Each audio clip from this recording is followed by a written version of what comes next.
Hi, welcome back to WinnerStaysOn Sessions. A little bit later start this week, but it's all good. We've got some great guests for you tonight. Myself, Logan Salma, and Matt, the street writer, Edwards. We are here, and I'm sad to say that we're not here back from California because neither of us... No, none of us went. Neither of us got to No. go. But we have got some guys that were there. Yep. We have got Problem X, Mr. Top 8 himself, the best bison in the world, is here. Shakz, who had such an incredible run through the last chance qualifier as well, so it's going to be great to talk to those guys. We're also joined by Jester Power tonight. We've got Jones Arcade, who was also there and pulled off he some beat cool stuff. Itazan in the, what was it? It was Wednesday Night Fights, didn't he? Yeah. Did some good stuff. And Jammerz is here as well, so it's a nice lineup. Full house, yep. Yeah, all good. All good. Let me get this out of the way, and I'll have to say this at least every 5 minutes. There's no AE. We haven't got Arcade Edition to show you. We're not allowed to show you Arcade Edition until next year. 29th of January, we'll be doing Arcade Edition. Yep. 29th. Better not be. That's a week before it comes out. It comes out on the 16th. Yeah, so I'm on 9th, sorry, the 9th. I meant to say the 9th. I don't want my... It's all that Capcom Cup hype over the weekend. The 9th of January, we'll be doing an Arcade Edition stream. Yeah. 9th of January. Full exposure, 29th. everything. We're about to show you everything. All of that. And Sakura as well? I believe so, yeah. Yeah. So, yeah, that'll be your New Year's gift. But until then, we've got no AE. But we have got some cool stuff to talk about. Of course, we're going to be talking about Capcom Cup. We're going to be talking about, as well, the Zowie Fighters finals, which are happening in Taiwan, like Friday night. Brian and Pax Saturday morning. Brian, Infectious, and Pax are there for okay. that. Alongside, who else did I see was there? NL, I think, is That's there. almost Team Envious, isn't it? Hurricane had gone as well. A lot of Team Envious are there, actually. I think I saw that Nassim Claw and Mr. Crimson, I believe, are there. So, yeah. Good one. Definitely watch that this weekend. That's going to be brought to you by Samad, Tyrant, and Shoyu Sengun on commentary. Oh, cool. Awesome so they're going to be broadcasting that, but it's going to be very late for us. Okay. I'll maybe catch the video archives. I think it starts at like 3. Well, I think you'll be, if you're in the UK, if you guys are in the UK, you'll be able to watch like the grand finals because I think it finishes around about 1 o'clock. It's like a one-day. Oh, okay, it's not too bad. Yeah. So you better watch it over your Saturday. If I stay up for Capcom Cup, I can stay up for that. Well, you can go to sleep, miss the early rounds, and then watch the finals, basically. Okay. Top 8 should be on from like... It's like having your dessert at the start, isn't it? Just go straight for grand finals. Splendid stuff. But I hope you guys are well. So we've got the chat up as well. So we're going to be dealing with you guys in the chat, interacting, saying hi, all that good stuff, letting us know what you're up to. Let me just get the social media tweets out as well. What have you been up to recently, Matthew? It's my last day in the office tomorrow, and then I'm not back till, I think it's like pretty early January. I'm literally just back in time. So is this going to be our last stream of the the year? It will be, and then we'll come back with a vengeance. That's the first I've heard of that, by the way. You know, Christmas presents. I didn't know this was our last stream. I mean, I can come in and do one if you want to do one in the office next week, but technically it doesn't count as working time. Yeah, it'll be fun. It's always fun. It's always fun. We've got some people that want to come down as well, so yeah, okay, I don't mind coming in next week. I can just get it as Lou days. Sorted. Take another week, day off in January. Hello, Real Truth Talk. What's going on? Mars Attacks, new camera. Mars Attacks. Yes, we have got a new camera. Is it a new camera? It's the same. Well, it's new. It's relatively new. It's within about maybe the space just of, hasn't watched. Yeah. This year it's definitely new. Yeah, so we're going to have a full and exclusive interview with Problem X a little bit later on as well. Who we got set up ready to play? Let's get some games on and then we'll interact with you guys as well. Do we have a Vega ready to go? Is Jester? That is a very good point. Shout out to Vissam, GTO Akira in the chat. Problem X is, I believe, the first EU player to make top 8 at Capcom Cup since, was it Ryan Hart in 2014? Wow, that's an accolade, isn't it? Yeah. Luffy, unfortunately, has been 9th 3 years consistently. in a row. He is Mr. He's got like the Mike Cross curse, isn't it? Like 4th place, but he's 9th, so it's worse. 9th place, the 9th curse. He has got an Evo. He has got an Evo title under his belt. It was a shame that him and Problem knocked him out. Like if they were either side of the bracket, it might have had 2 Europeans. Oh, Mars Attacks has just subscribed with Twitch Prime. Oh wow, good stuff. Yeah, for all the people that have just tuned in and are new to us, basically what we do is we hang out here, we play some games. have a chat with you guys on the stream. We talk to each other here in the chat. It is not a serious tournament. It's not serious play. You'll see a lot of alts being used. We like to showcase the community, really, here. The great players that we have had here in London. And we try and get some people from around the UK. It's obviously a bit difficult to get down here on a weeknight. Yeah, I mean, if anybody wants to come over from the European scene, we've invited them with open arms in the past. Absolutely. Which Season 3 character are you most hyped for from the reveal, Matt? Wow, this colour looks awesome. What colour's this? It's a got. Oh, the Red Bull colour. Yeah. You're the most... I'm going to use this one, definitely. Ooh, nice. I don't have this. Get those ring pulls out. Shout out to Red Bull. Yeah, they sent me a full set. Oh, I'm sure if you emailed Dan, he'd probably set you up one as well. Wicked. I'll hit him up. Ooh! Nice pressure there from Jones Arcade. And Jones Arcade had such an impressive showing. Wednesday night fights. Yeah, I mean, that gif from that awesome V-trigger combo that he managed to land. I just kept seeing in the stream chat, it's like, who's this like European Ken player that knocked Itazan out? Oh, nice confirms as well. So Itazan has now lost to Jimmy Penguin and Jones Arcade. Yeah. His record against European Kens isn't that great? I'm sure Jones Arcade will very much appreciate you putting him alongside the likes of Jimmy Penguin. Well, I mean, to be fair, Jimmy Penguin did get that accolade first, but... Have you ever beaten Itazan? Have I ever beaten Itazan? I definitely have not beaten Itazan. You know, could be on the cards. Although I've never played Itazan, so who knows? True, yeah, exactly. A bit like Schrodinger's cat at the moment. Wow, a lot of you guys are excited about Blanca. Really? Each their own. You know that's only happened because Ono-san wants him in the game. Yeah. It's like, yeah, man, we've got Dudley ready. He's good to go. We need some more third strike characters in there because there's some gaps. How do you know that? What do you mean? Well, they actually took Dudley out and put Blanca in. They definitely took Dudley out of the game and put Blanca in just because Ono wanted to. That's exactly what happened. Confirm that. I will expect to see that on Event Hub's front page later on. Corkscrew Cross gets replaced by Shout of Earth. Heard it here first. Cody was an awesome addition. Big surprise for everybody. I don't think anyone was. I wish I could have seen Pac's face. And in fact, even Kenny Omega's face would have been even better. Yeah, man, he's definitely very happy. That was nice of him to put a couple of posts up as well. Yeah. Before his big event this weekend.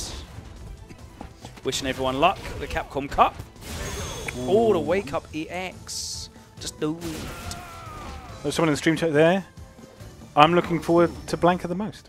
Well, I'm glad that some people like Blanca. Saw Lapshi's quite happy.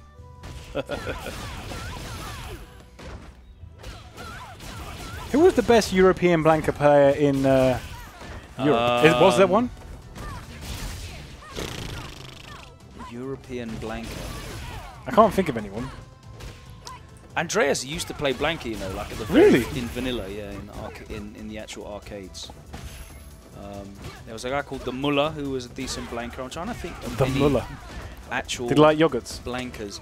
D-Buck. We had DB UK. D-Buck. Okay. These are all people I don't know apart from Andreas. I'm trying to think of anyone who actually played. Like there was hardly anyone that played Blanca later on. All three punches hopping around. Oh, Superstar Alfie played Blanca. Was he a Blanca main? Almost beat Fennel. That's like how Logan almost beat Tyrant. I don't think it was that close to... It was pretty close. Oh, mine was mad close. Yeah. Alright, the other way around, I see. Yeah. Ooh, got the stun. Yeah! Real Sphinx makes a really good point. I was watching the trailer and I was like, yeah, wow, is Evil Ryu coming?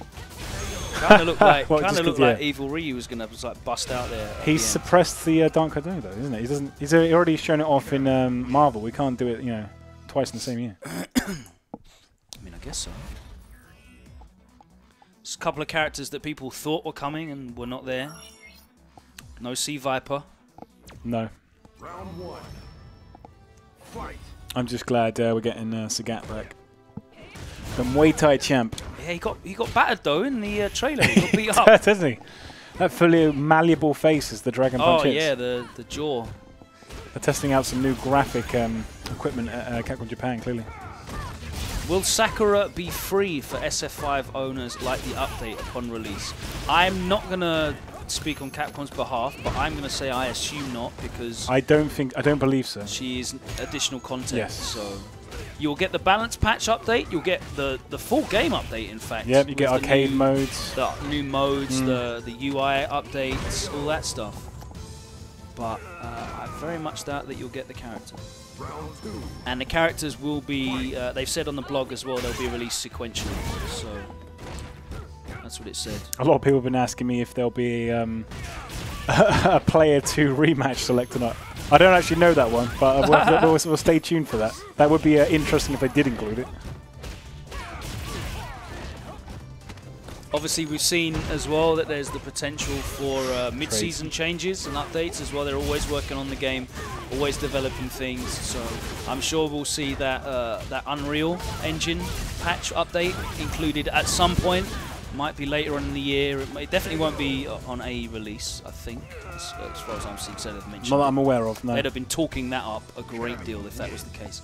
But it might come in mid-season. I'm sure we'll see it by season 4, and we've got several seasons to go in the roadmap of Street Fighter 5. Round 1. Should be good. Fight. Will we get to a season where it's double figures? Can you imagine if it lasts that long? I hope not. People are still playing Street Fighter 2 now. Yeah, we added new characters this year. Oh god, let's not talk about that. What did you think of Anniversary Collection? That was pretty cool. Yeah. Well, that started everything off with the trailer hype. Well, it'll be interesting to see what you know.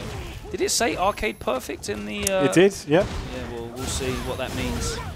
They're only like I don't think they're including what was it? Street Fighter Gold, Street Fighter Alpha 2 Gold or whatever. I don't believe is in there. I might be wrong though. Nice, so confirm. it's just I think it's just Alpha 2. 1, Alpha 2, Alpha 3. Yeah. New Generation, Second Impact, and Third Strike. And all of the Street Fighter 2s. How come Cody doesn't have his cuffs? Does that mean he's the strongest character ever now? We're going by those win quotes. Well, you don't know that he doesn't have his cuffs. I mean, I don't know. I have no idea it how just like happened in the video. Yeah, I have no idea how Cody's going to play in terms of gameplay. But my wish for his V-Trigger would be to like break the handcuffs. I think that should be. That would just it just makes so much sense. Yeah. And then have it like a permanent install like the Kali. Why would he have handcuffs on if he was wearing like a businessman's suit though? You know? True. Although then why is he wearing a businessman's suit actually in prison? Has he been sort of incarcerated? Maybe he's fraud. For white collar crimes. Yeah. He stepped up. He's been cheating old women out of their pensions. I did say it like that is Cody. It looks like Cody before he became the kingpin of crime in Southtown. Cammy wins. And got obsessed with wearing. Maybe he's now leading Mad Gear. You never know. Predictable. Who else steps up? So after a great start, Jones, unfortunately, isn't with us anymore. But he might come back on Shakz later. has dispatched him. Yeah. Who's stepping up next? We've got Jester here. Jester Power is very competent Vega. And we've got the Lord Problem X. Jester, I reckon, would be a good shout. Get him up next. Yeah, we haven't seen Jester for a while. No. Haven't seen Jester for a while. Representing Team Endpoint, Gfinity. They didn't make the finals. But he definitely was a real character. He hasn't brought his mask with him. Oh, that's a shame. Tonight, unfortunately. Cody Insider Trading. Yeah, it should be good. I'm really looking forward to Cody. Is he the one you're most looking forward to? I just think he's the one that I was most happy to see, you know, as a surprise. I thought it was cool to see. So how do you say the doll? Is it Falca or Folk? I think it's Folk. Folk. I'm not. Don't quote me. I have not actually heard anyone say it, but that's how I would say it. Like Columbo. Yeah. Folk. Folk. The actor. Okay. But yeah, she looks cool. Hopefully she uses her Not literally stuff. no idea how she plays. But no, it's got to be. And G looks kind of weird, doesn't he? G. Yeah. Sort of like a Man's zombie Abraham Lincoln. People already speculating Uncle that he Sam. might be the grappler of season 3. Yeah. I saw people saying he might be Greg the Gorilla from Bloody Raw. Oh god, yeah. Like people, wasn't there an Event Hubs article just dedicated to that? Oh, I'm sure there was. Yeah. That would not surprise me in the slightest. Or the guy from the background in Balrog's Street Fighter 2 yeah, stage. the guy who's got like the top hat, yellow top hat. Yeah, young in his younger days. I always think, like randomly, I always think that guy looks a bit like the community manager for Nintendo. Who? Sorry. There's a community manager from the Nintendo. I always thought like he's called James. I always thought whenever I see that guy, I just think of him in the background of Balrog stage. Just reminds me of him because he always wears the top hat as well. I've got no idea when the balance changes will be released as written articles, but you'll probably have to just wait till the 16th and see what the community mines out of them anyway. So I'm sure there'll be a couple of changes that aren't in the written number. Mark with a C knows, yeah, James Bowden, that's it, yes. I always think he looks a bit like him. Oh, he does stuff with Nintendo, doesn't he, Mark? Yeah, he does loads of stuff. He's I don't know what, it's like a deputy community manager type thing. Shakz has pulled his Laura out, which did so much work. Yeah, it did damage. In the last chance qualifier. Ooh. Did Capcom make Alex good, or will I still be crying into my pillow? Well, he's got a legit anti-air now, it looked like, from his knee drop, normal knee drop. He gets, it looks like he gets a setup after his, what is it, kind of like neck breaker, where he goes behind them and kind of like crack on the neck. Oh, the, like the sleeper hold thing. Yeah. That's a V trigger 2, right? Yep. He gets that and the DDT, like the swinging DDT. That was a question that popped up earlier, actually. Like, we were all like, before you showed up, like trying to remember what does DDT stand for. We figured you might know. Do you not know? Because I know you're like a wrestling fan, so I figured you be the person to ask. Is it like drop something? I don't know. Someone in the stream chat must know. What does DDT stand for? I'm gonna Google it. Okay. Before, like, can you say? DDT. Yeah, it never had. Yeah. Is it not? There's no official. Okay. Why the hell is it called that then? Although widely credited as an invention of Jake Roberts, who gave the DDT its famous name.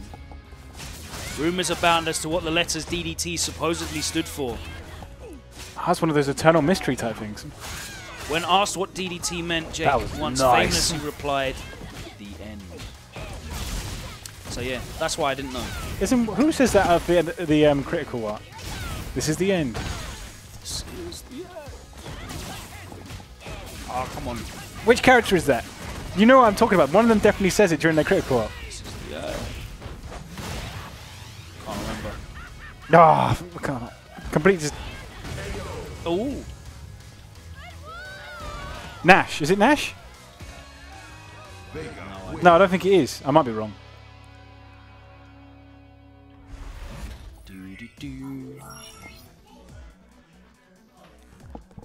Lots of noise coming in from the back room. Clearly getting hype over this Vega. It's good to see Vega. We don't get to see Vega very often. No, we don't. Was there any Vegas in Capcom Cup? No.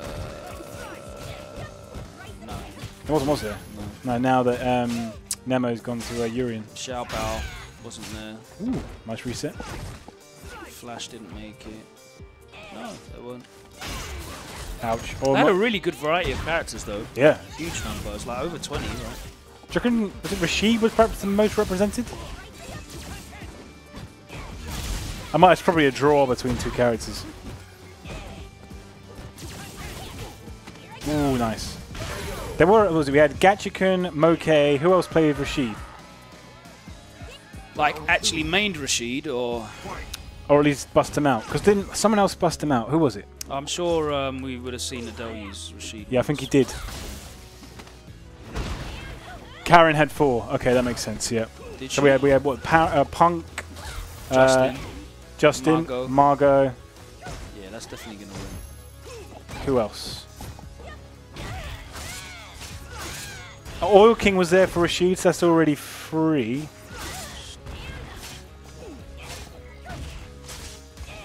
Yeah, that's Bonchan, right. that was it. Yeah. That was Bonchan, of course, yeah. And then Big Bird did play Rashid versus Kazunoko, but it's not his main. Yeah, so I reckon it might be we had Valoran Kami, Kazunoko Kami. No K-Brad. It's probably Karen wins, but unless you include Rashid as a tie with. Couple of Nakalis, yeah. Couple of Urians. Yeah, Karen's just definitely ahead. Ibuki would probably be the other one, I'd say. So you had Yukadon. Yep. You had Xian. Shen. You had Goichi used the Ibuki once, I think. Yeah. Anyone else? Yeah, quite a few threes. But it was a good representation. I definitely think it was a good representation. Yeah, considering there was 32 players there. Yeah. Okay. Equalize, one apiece. 3 Nakalis and they all went 0-2. Did Phenom lose both his games? I know he lost to Itazan. Didn't he win his first one? He lost to 801 Strider 3-0 and lost to Itazan. I thought. Oh yeah, of course, yeah, 3-2, yeah, very close. Yeah, that could have changed everything. Haitani lost to Sacco and then lost to Justin Wong. Gave Justin Wong his first victory in the modern Capcom Cup. I remember they were making a big deal out of that on the commentary. 8-1. 1-8. Did you allow F-Ware back into the country? Yeah, he's back now. Considering he said UK Don, apparently. I gave him a 5-hour delay just to think about what he said. But he's back now. Have to be nice and let him back in. It's unfortunate that James Chen did come up with the best defense after the fact. And didn't even realise how no, big exactly, it was as well, yeah. because he's like... He just thought the UK part didn't even go the full extension. He didn't realise that Don was actually a thing. That was hilarious. I definitely popped for that. That was great. Yeah. Good stuff, James. I think everyone did a great job. Yeah. I really, really enjoyed F-Word and Tasty Steve before top 8. That was great stuff. Loads of energy and enthusiasm there. Everyone did such a fabulous job there on the weekend. So it was really, really enjoyable watch. I was just glued to the screen pretty much the whole weekend. Kind of sad it's over, really. Definitely had HyperX and Razor and Zowie burned into my brain for all eternity now. I wake up in a cold sweat and see. Well, you might forget slides. who the sponsors are. We wouldn't want that to happen. Yeah. I'll tell you the irony of that is I know there is another partner of the Pro Tour. Right. And their deal specifically states against doing all of that stuff. Yeah, right? some people prefer to do marketing differently. Yeah, so... Final round. Which was quite ironic. People in the stream chat saying they knew F-Word was good, but he really killed it at Capcom Cup. Yep. Shout out to F-Word. Always brings the hype. It was like... I did feel like NuckleDu's absence a fair bit. Yeah, definitely was a very strange one, and there's lots of... Because you want to see the returning champion either defend the title or get knocked out. That's always the big I'm not big sure point. what the deal was there. Yeah. That's a shame, but I'm hopefully... imagine if he comes back... Nice meaty link! Ooh! Shakz! Man, this set's going on. Good stuff, man. Yep. Good stuff.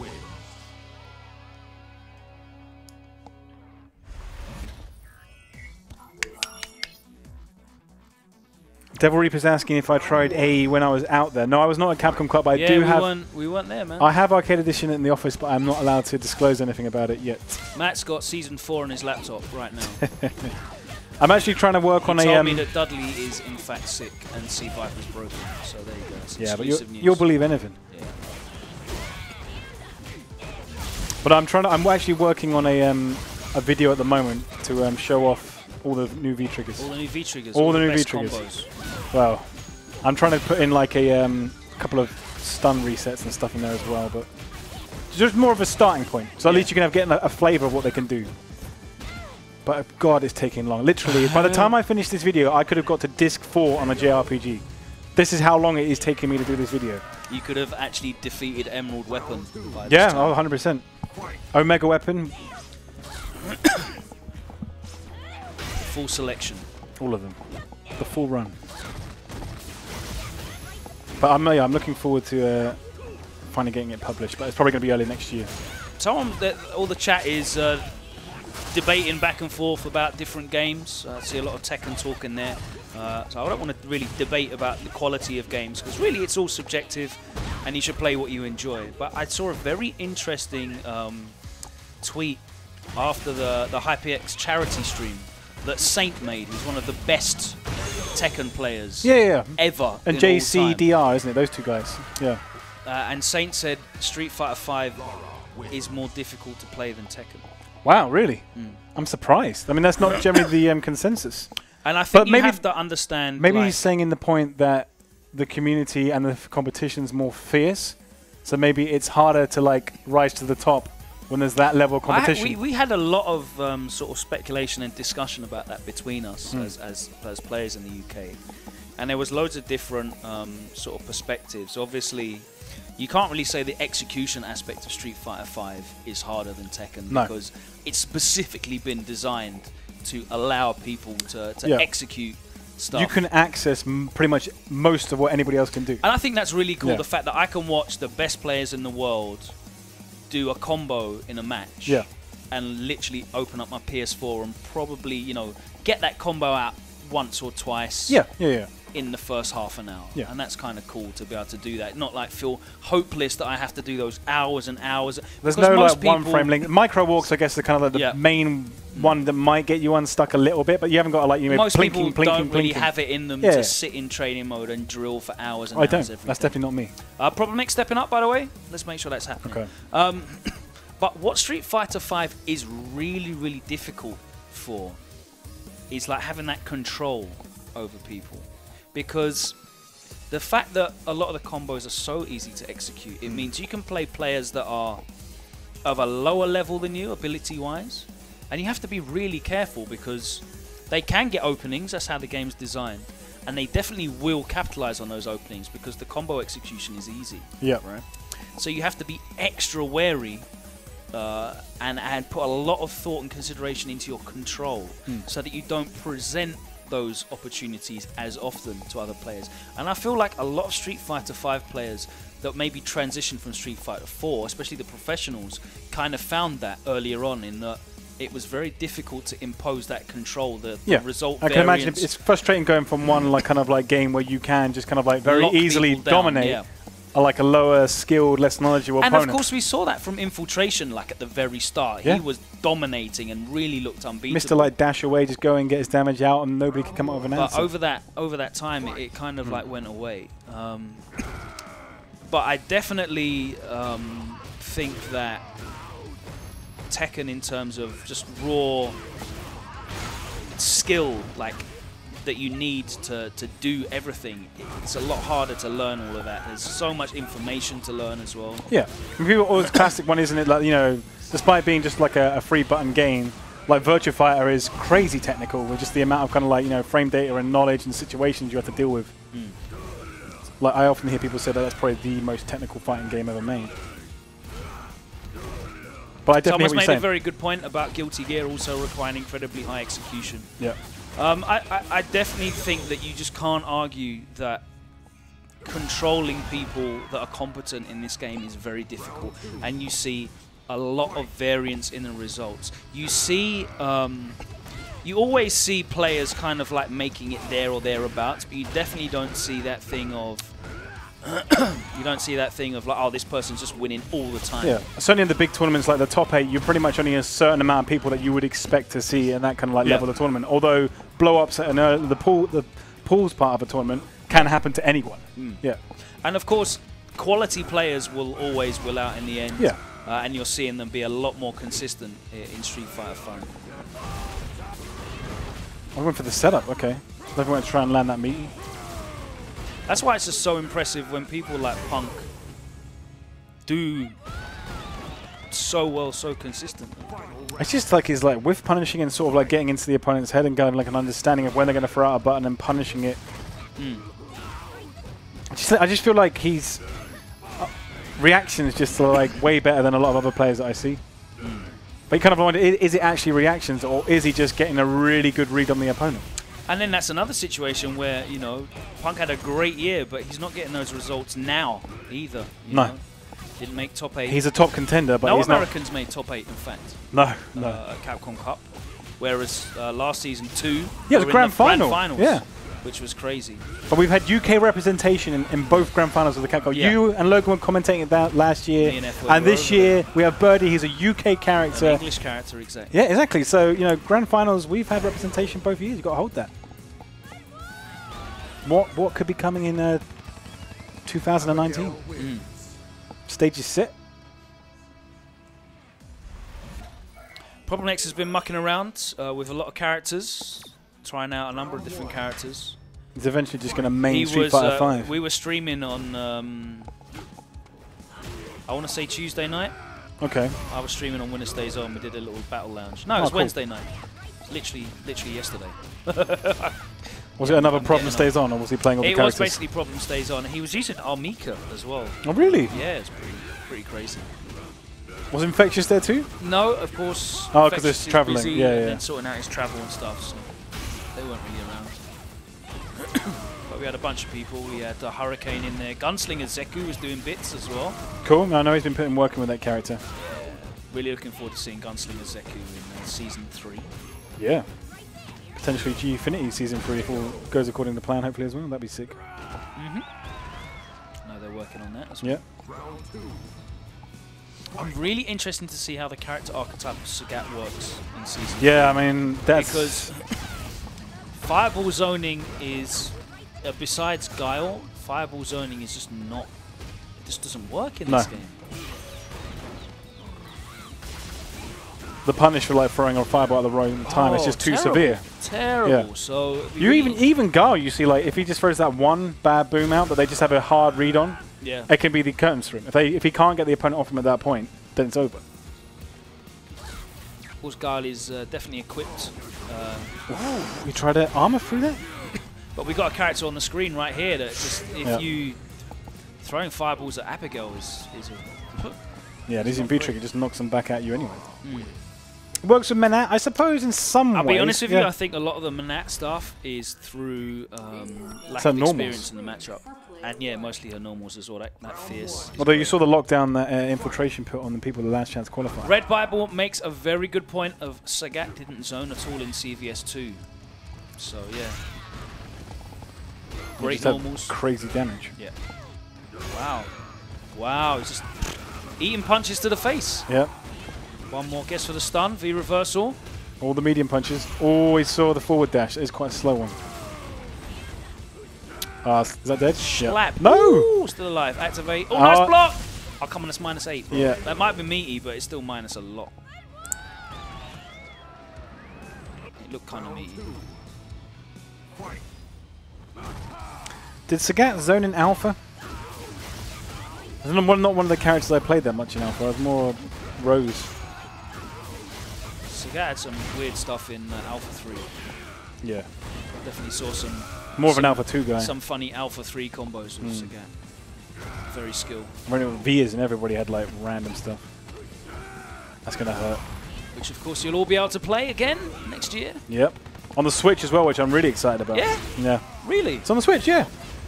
100%. It's coming to... okay. Yeah, Switch, 100%. Yeah. Sick. You really feel like if London had a weekly again, it would help develop the level of play. Chowdhury. I don't think I know Chowdhury. What is your gaming tag thing? It's Chowdhury. Because we definitely do an event twice. Are you kind of like a bi-weekly? Yeah. We do an event twice a month. Which all the Marvel players need to go to next time. That gets loads so of I can actually be in a Marvel tournament. And of course, all the players are improving from it, as you saw. Yeah. Shakz qualified from the WinnerStaysOn League and went out to the last chance qualifier. Loads of people had never heard of him before. You can definitely press a 3-frame after that blocked. Medium punch. Block it, stand in. Yeah, Shakz really impressed a lot of people, which was great. Or Shakz is Sejam, pronounced it.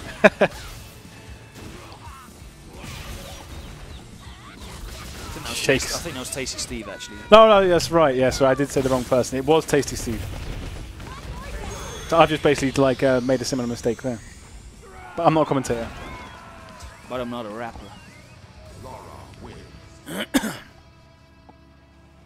Back and forth business. Problem X letting his hair down after the Capcom Cup. Round 1. Fight. Yeah, I imagine he's going to have a chilled out Christmas before A finally comes out on January 16th. Very happy that you are hype for AE, Mr. Fair as well. Yeah, I mean, everybody seemed to enjoy the opening trailer for AE. Oh, awesome. So long, it's like 4 minutes. I think good. That's like one of the best. Yeah, I loved it. That's one of the best video pieces I've seen in a long time. When I saw it in the office, and I sort of like figured out how they were going to like introduce it on the stage, like having like Ono-san do the Sakura Chair Shoryuken. Is oh, is that everything? No, and then coming out with like the arcade edition at the end. I think that's the perfect setup. It was like Capcom's just going to do the same thing they did last time, but that wasn't the case. Yeah, it wasn't the case. The silhouettes and that. Yeah, the fact they actually did the silhouettes as well. I didn't know they were actually going to show the silhouettes, so that was a little surprise for me. Round 2. Fight. 1,300 people signed up for Street Fighter 5 at EVO Japan. Wow. That is end of January, so you got that to look forward to in between the Pro Tour coming. Yeah. Oh man, I'd love to go to that EVO Japan. You going? Only if they hire me. Okay. I don't think they've done any of the talent stuff. So. I'm not sure what's going on. Obviously, a lot of people have signed up that probably won't go, but it's good numbers. Do you have to pay to enter? I think it's free. Oh, okay, that's probably why everyone signed up then.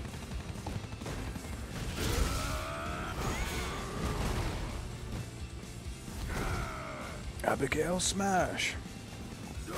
There will not be 1,300 people. There might be. You never know. I mean, if it's in Japan, I just expect a lot of their players probably would enter. To give you an idea, they did the Topanga 5-on-5 charity stream a couple of weeks back. Yeah.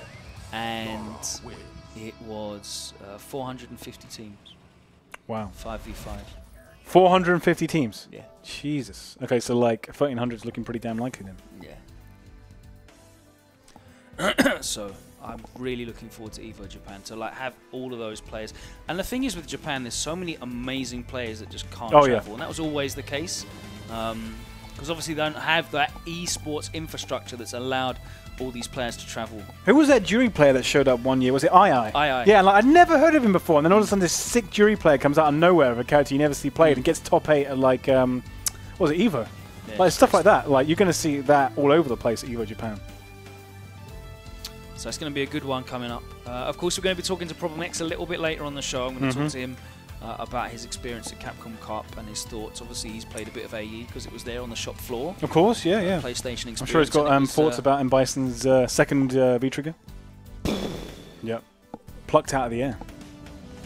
Command grab for M. Bison. Yeah. Is that the first time he's ever had one? Probably. I guess so. I don't recall him ever having one in the past. Omega. Okay, apparently Omega. And that's the thing. Street Fighter 4 Omega version has got a lot of ideas that have carried over. Yeah. And what did Cody have in Omega? Maybe worth checking it out. I wonder if they'll give him the knife back. That can be his V-Trigger, right? That's another option. Break the cuffs, knife. Or maybe he starts with a knife and then upgrades to like, what's the best weapon in like Final Fight? Do they have the poles in Final Fight? The big bits of piping, yeah, it gets that. What about like a Monster Hunter sword? Oh god, yeah, we had enough of that already with Monster Hunter. But was that part of his one of his ultras in 4? Yeah, the pipe. Yeah, didn't he? Like, yeah. Batter up. Yeah. Who we got stepping up? Who's there? Who is here? Jammerz and Problem. Didn't Shakz win? The legendary. Fair enough. Shakz, is that 3 in a row for Shakz? No, he's not. He's Dragon back. Like this is not on. Easy. We're not having this. Not having this, Shakz. It's because we got crumpets in the other room. He wanted a crumpet really badly. You know, they're the Capcom crumpets. You know what British people are like with crumpets, mate. They can't turn down. Yeah, and tea on tap as well. We've seen Jammerz play Akuma. This can't end well.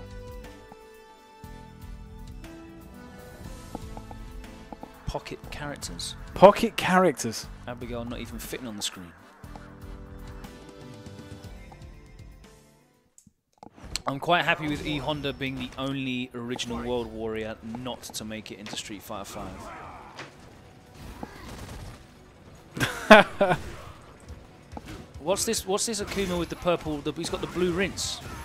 The blue rinse. Looks Oh, like nice. an old deer. He's Shinakuma, but now he's got Shinakuma hair as well. Looks like Shirley Akuma. Crouching jab. No! Ah! We saw that not overreached. Work. Yeah. We saw the cool kid do an awesome reaction, charge fierce. Yeah, that guy knows his stuff, man. Nice, his stuff's in. Standing medium, still good. Ooh, air fireball. We saw Takeda use that so much against Mena, didn't we? Yeah, it didn't. Like, it did 3 loops of it. It didn't work. Yeah, it did. Well, it didn't work. Although I don't know if that was the set where he actually beat them in when they were both in winners. It might have been. Shinakuma does have white hair and red skin, but he does have a purple gi. What do you guys think about this esports licensing in Japan to get around gambling laws? So that is good for like elite level players in like invitational tournaments, but obviously it doesn't help for open bracket tournaments. And hopefully a lot of these countries that do have these sort of antiquated laws linking gaming with gambling, which is a ridiculous idea. I mean, they allow, what is it, pachinko over there. That's all like skill-based anyway, isn't it? I'm not sure how that works. I think like there's a peculiar loophole that's in there for pachinko.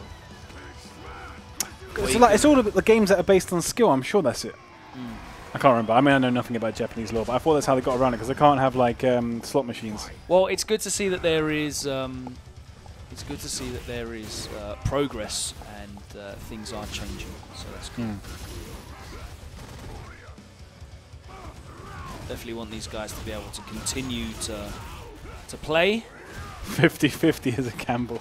There are elements of gambling in the game, but you have to put yourself in those situations.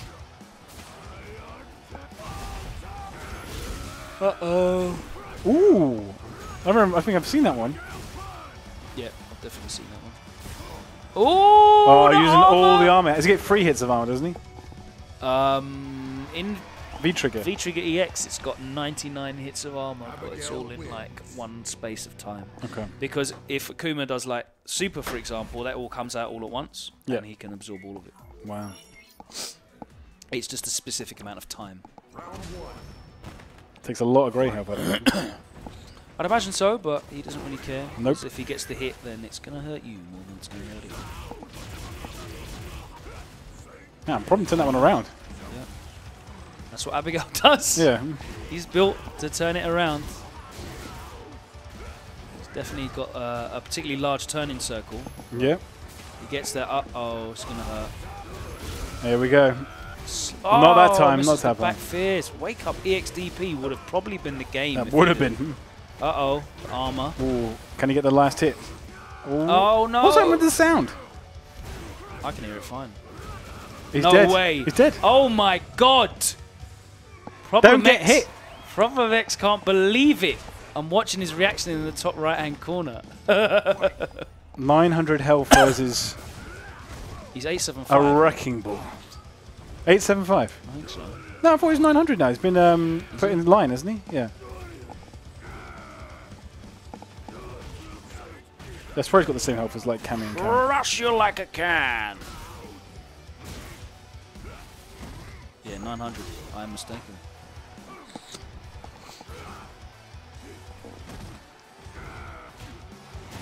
Will Season 3 balance changes come in the same update as Arcade Edition? They are. Arcade Edition is that. So yeah, it all comes in one go. January the 16th is the date. And obviously if you own Street Fighter 5 already, then you get all of that as a download. You don't need to buy the game again. Save the date. So make sure that you're... That's dead. That is definitely dead. Make sure that you're ready for that pre-download update. Yep. Set your PS4 to auto-update overnight. Getting that... is that Kinder? Kinder Surprise? Couple of chunks of the white Kinder Bueno powering up. So we're going to character select with Jammerz. Is he going to go to Armika? Possibly. It's right, okay, fine. Take some of this main. I don't know if it will help, because... yeah. We are talking top 8 Capcom Cup. Abigail Punch. He's still going to use Abigail. If he uses Mika, I'm not sure. Oh, Chun-Li. That's a good shout, actually. Okay. I think Chun-Li can fight Abigail. Especially in her Princess Leia costume. Yep. Tethered to Jabba the Hutt. Fabulous. Abba the Hutt. Have you gone and seen the new Star Wars yet? I saw it yesterday. What did you think? I enjoyed it. I've not seen it yet. Probably next week, but I am looking forward to seeing it. There's been a lot of varying responses. Okay. I really enjoyed it personally. Do I want to keep my eyes away from anything Star Wars related on social media? There's not like huge, massive spoilers that like, oh my god. There's no like, Luke, I'm your father. Alright, good, good. That's the main thing. As long as there's nothing like that, then I'm able to continue doing my job on social media for the time being. It's a long film as well. It's 2.5 hours. Oh wow, it is long. It's alright, I'll do that for Star Wars. Yeah, I'm going to go and see it another time. I'll probably see it. By the end of the weekend, I'll have probably seen it 3 times. Wow. I reckon. No Star Wars spoilers, I promise you. There won't be any. No, no, no. Did you go see it like the IMAX or something? No, so my friend Giggs, who's a rapper, hired out, you know those Everyman cinemas? Well, they've got like full bar service. Oh yeah, yeah, I've been to and one like of those. armchairs and sofas and really stuff. comfy. He hired out a whole one of those, and we all went there in fancy dress. Oh, cool. And had it to ourselves for the whole night. So it was really cool. Luke's father is Anakin Skywalker, who became Darth Vader. Sorry if I spoiled that for you. 70s spoilers. But that's, yeah, I think... Was it 80s for Empire Strikes Back? No, still 79, wasn't it? Or was it? I know the Star Wars is 77. I can't remember what Empire Strikes Back was. I definitely wasn't born anyway. Okay. No, I definitely wasn't. Abigail wins. 80. Oh, okay, so literally the start of the 80s. There you Yeah, go. I wasn't born. Doom, doom, doom, doom. Hello. Was that 3 and 0 already? Bloody hell. The Abigail train is still running strong. Welcome back. We are here. It's WinnerStaysOn Sessions. Myself, Logan Salm alongside the Street Right, and we're just hanging out with you guys, playing some games. We've got some of the best players in the UK passing through here every week. It's our last stream of the year. Apparently, I've just found that out. What's going on with you guys in the chat? I see you're all making up fake Star Wars spoilers. Net neutrality is not gone. Don't worry. Is that confirmed? It's not gone yet. It's still not gone yet. Good. It's not the end. Jones Arcade has returned, ready to play, but Jester's playing now, so you're all right. What treats did you get for us, Jones? Did you get us any treats? What? We get no treats. Unequal media. Well, that's a shame. No, it was it Jamar? No, You got no some treats. fans. Okay. You got some fans in the stream chat, Matt. Apparently, your big 24-inch pythons have ripped your shirt.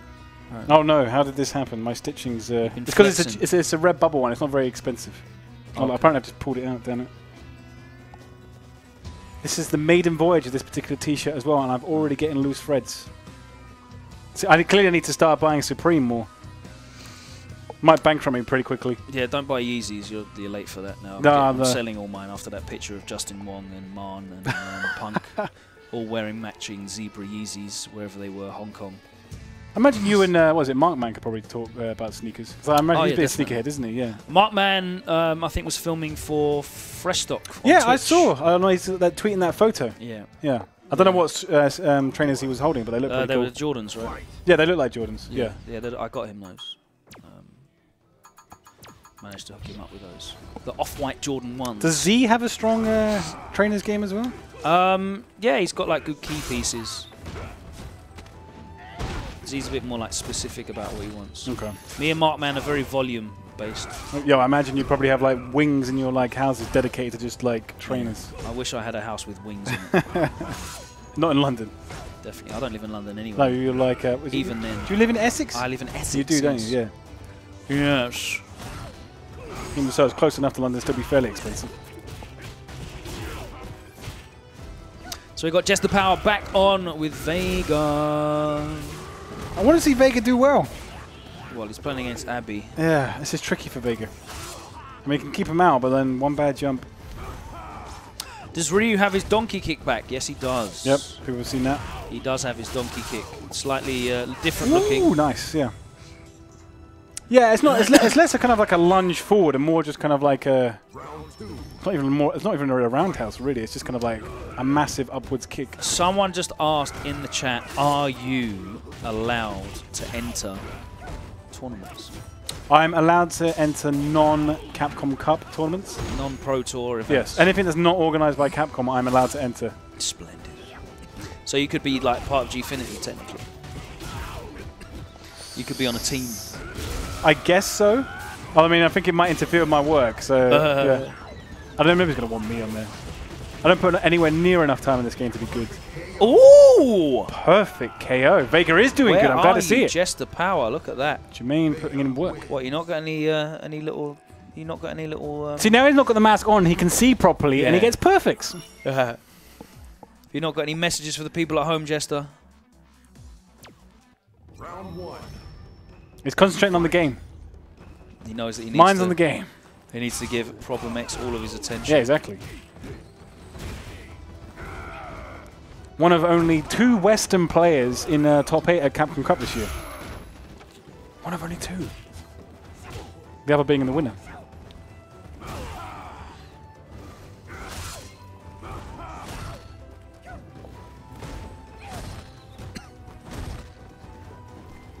This is a very slow-paced match right now.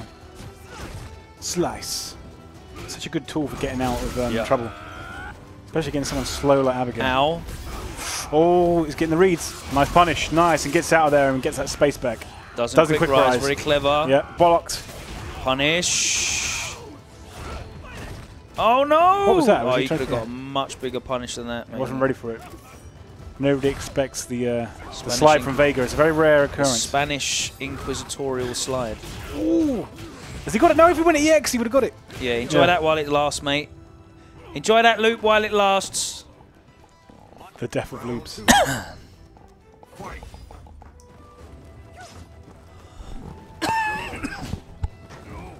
People in the chat saying this is not a 50-50 guessing game without the input lag. I would like to see you go -2 frame disadvantage against a command grab character and tell me it's not a guessing game. Man, that was a hell of a delay. Oh, here we go. Parry? No. Ooh, tried to run him down. Oh, gets him with a max range sweep. Oh, use the armor. Oh, no, he doesn't punish able it, to block in time. That was crazy. Why was he able to block that? Oh, he's in vitro. This is going to hurt. No, just goes to the setup. Good block. Punish. We go super. Super. And He's going to close it out. That's 2-0. It is 2-0. 2-0 now. There won't be any switch. He's going to go straight into rematch. Vega wins.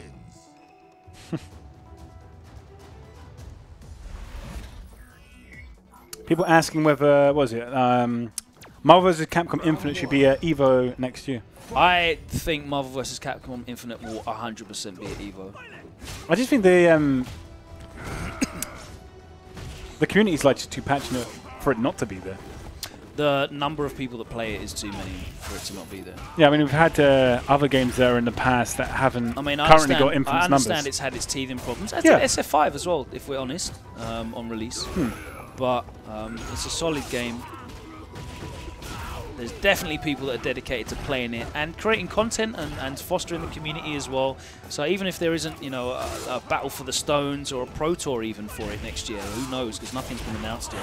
Nicely. And a lot of people were speculating because there was no announcement at the Capcom Cup that, oh no, don't know what's going to happen. What I do know is that all of these events that people are going to in North America next year, which will be on the pro tour, of course, they'll be playing Marvel there as well. Yeah. So whether people decide it's worth their while to play it at a high level competitive, in terms of prize pots and whatever, you know, people were playing Marvel 2 for like no outside prize pots for years and years. I mean, the end of like Ultimate Marvel 3, there wasn't like that much money on the line. And people have to remember as well, literally the other week, they just put out a balance patch and 3 new characters as well. Yep. So, and I'm pretty sure there's more than just those 6 characters that we're going to see added to the game. So, and of course the exciting news that Disney just bought Fox, so we can all stop pretending that the X-Men... That's blowing up on social media today. We can all stop pretending that the X-Men don't exist.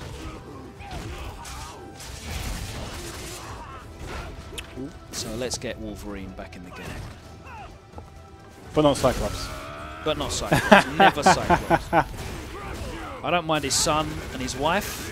That's So Cable and Jean Grey, all good. all good. Cyclops. I'd want Gambit, personally. Yeah, Gambit's a good shout. I love Gambit. Good. So when they made Marvel 3, right, I really wanted to see Bishop added Yeah, that'd have been in cool. Ultimate. I thought that would have been cool. The big scar down his Because he's got like cool like kinetic energy absorption, so he Yeah. can like absorb projectiles and beam supers and stuff, and he can shoot them out, and he's got a gun. And He stuff. could have basically been the Cable function in Marvel 3. He could have been similar but Yeah. slightly different. But He wouldn't have had Scimitar.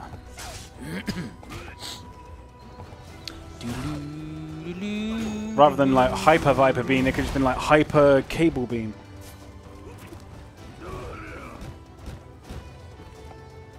Ooh. Jostling. Jester wants this 3-0. Problem is determined to not give it to him. very When's that V-trigger patient coming out? stuff Here. Is he going to spend it? Him Not with a yet, crusher. no.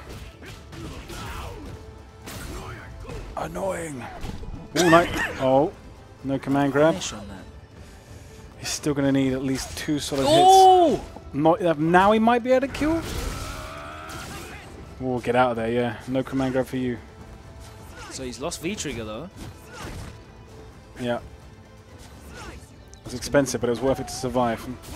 Oh! Oh, they blocked again. He can't do it. That's slow. Isn't Can he it? It's cancel? Too slow. Looks Is like that- it's too slow. I don't think that's going to kill. There was hardly any scaling. There probably will. Oh Yeah. my God! This He's is still Abigail. alive. It's only 1100 though. It's I not know, I even know. that much. Oh, no! And it's all downhill from here. You know it. This is the turning point. This is the Abigail turning point. Don't let him live. Don't let him game on the board. That confidence means he'll go for more Rago stuff. Oh, man.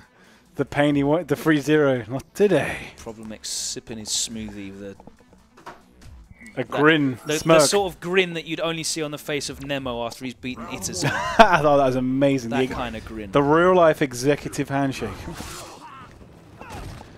Oh, that was the most saltiest, happiest and saltiest handshake I've ever Imagine seen. losing to a guy that's completely discredited all of your achievements with Yeah. your character, and then He's basically saying and then Virtua him- Fighter isn't a game. and then him flying over to you as soon as he wins and putting out his hand in such a dramatic way with a big grin on his face. He even I fully don't blame Itazan for not immediately wanting to shake his hand, man. there was even a little Lock head that bow. standing. Yeah, less plus, I guess. Lock it standing and then press a button. Ooh. He has got a free frame and standing light kick. A stun. Oh, the stun! And it doesn't even like, they don't even knock out of it. Like, you get the full hits. So he It's dead. uses the command Knock- grab. oh, No, no. it's not. That Oh, was sorry, I didn't scaled horrifically. I didn't even realize it was in a combo for some reason. Ooh, the hammer. So Can he cancel the hammer into V-trigger? I hope not. Probably not. That sounds a bit too Think so, much. that would be ridiculous.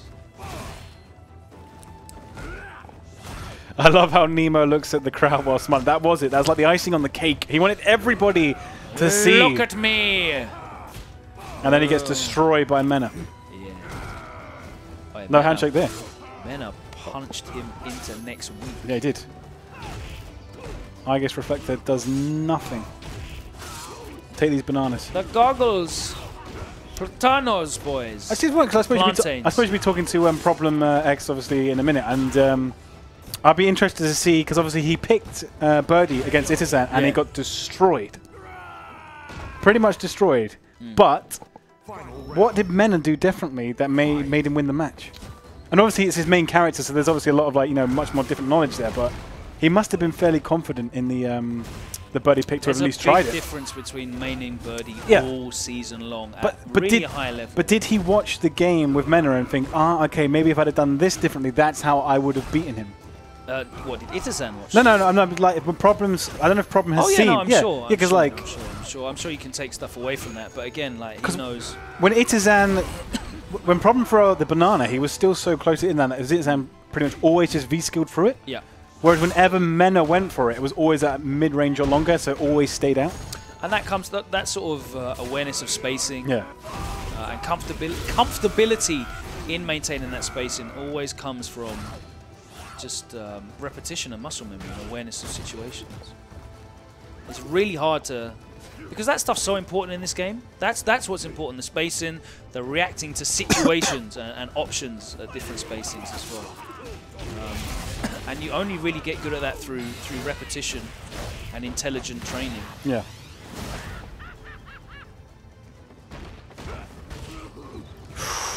When are you going to be able to play Sakura? That will be on the 16th of January on the AE Punish! release. There you go.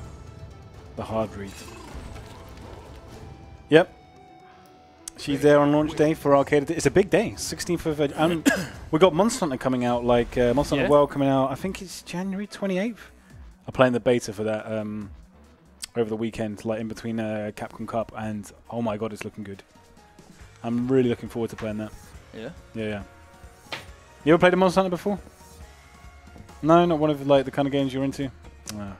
I suppose like I didn't like the fact that you could you couldn't play against other people. Yeah, it's definitely a co-op game. It is not a competitive game. It's very much like people. I like PvP. I like, you know, a bit of like column A, column B. Arena. Arena? Why can't I arena it? Would you rather you were in control of the monsters, just going around and like just crushing the hunters? I want arena play in Monster Hunter World. I wondered if it would work as an esports game actually, or like at least a competitive one. There's certainly no plans for that as far as I'm aware, but I'm not involved in Monster Hunter. No, but it's a cool game, and obviously it's got an amazing community behind it as well. Yeah, one of the most popular games in Japan. We're talking like Dragon Quest levels over there. Yeah. It is huge. Definitely, definitely keeping you guys with the lights on. Doing awesome. And it's great to see the response for it as well. Loads of people excited about that Monster Hunter World beta. Yep. If you've ever been into one of the Souls games, like, you know, Dark Souls, Demon Souls, Bloodborne, and like that, the Monster Hunter I think is could quite be up your street as well. Monster Hunter obviously came before, but it's that similar style of very like laboured kind of like attacks. Similar to fighting games, how it works. It's like fighting an AI opponent rather than a human one.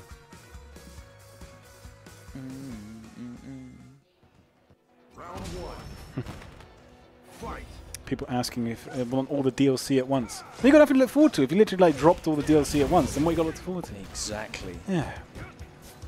It's better to always have something on the horizon to look forward to. I mean, from a competitive standpoint, it would be cool to have all the characters in one go. I definitely think that would be better for the competitive side of things. Yeah, but it's not all about the competitive. And also, you have to like understand how much work goes into making these characters as well, and time, resources.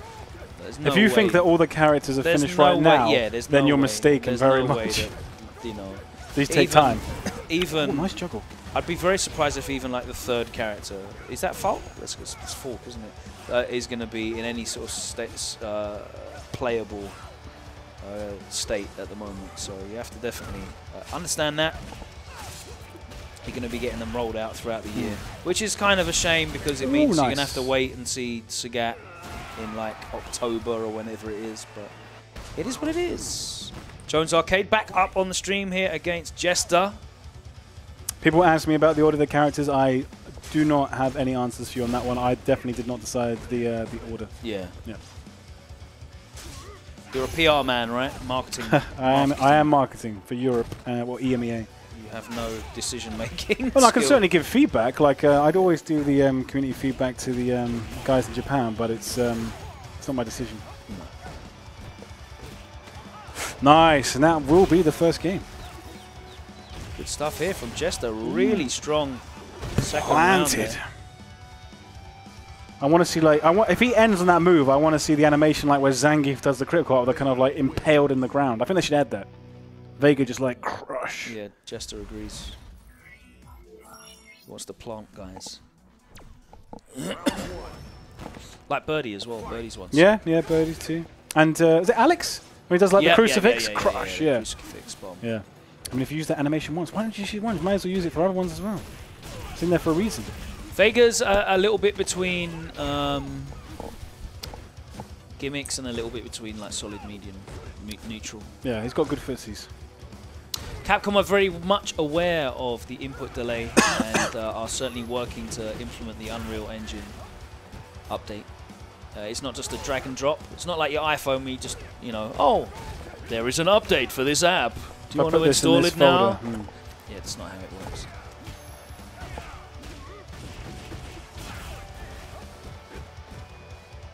Of course, all credit to Bandai Namco for getting that updated in their game so quickly. But all companies work differently, so didn't go for the V trigger. I'm sure he. I'm gonna give him the benefit of the doubt and assume that he tried to V trigger cancel that fireball because he would have probably got the kill. Doesn't matter anyway. He uses the EX fireball and closes it out. Jones, did you try and V trigger cancel that fireball? Yeah.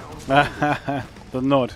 There's literally no reason to do the back medium punch target ball fireball unless you're going to V-trigger cancel it and get that nice, that heavy Tatsu juggle in V-trigger. So. Okay. Oh, he went for it. He thought it was going to be loops, but Jester's getting ready for Season 3. Why didn't he go for Roundhouse? Wouldn't you got more damage off of a crush counter? Maybe I'm wrong. I don't know. Maybe he's got a better setup if it's not crush counter.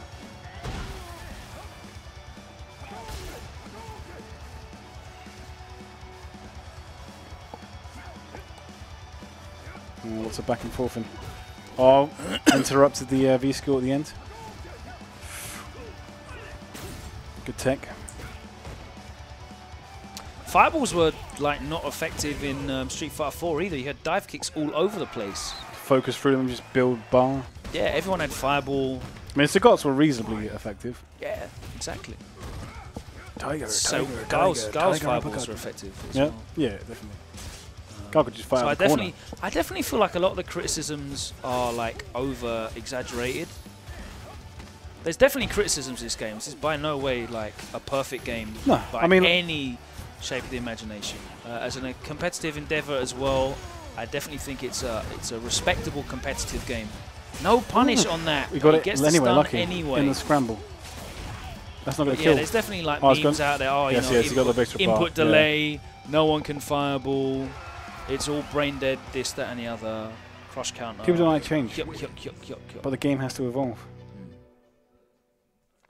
You know, it's still got a lot of people playing and competing. Yeah, I mean the scene's never been bigger as far as I'm concerned. 130,000 people watching Capcom Cup across all the Twitch streams. Yeah, which is pretty cool.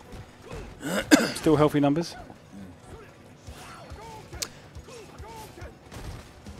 Shakz V-trigger is going to be trade DP into Ultra. Oh, can you imagine? I love that.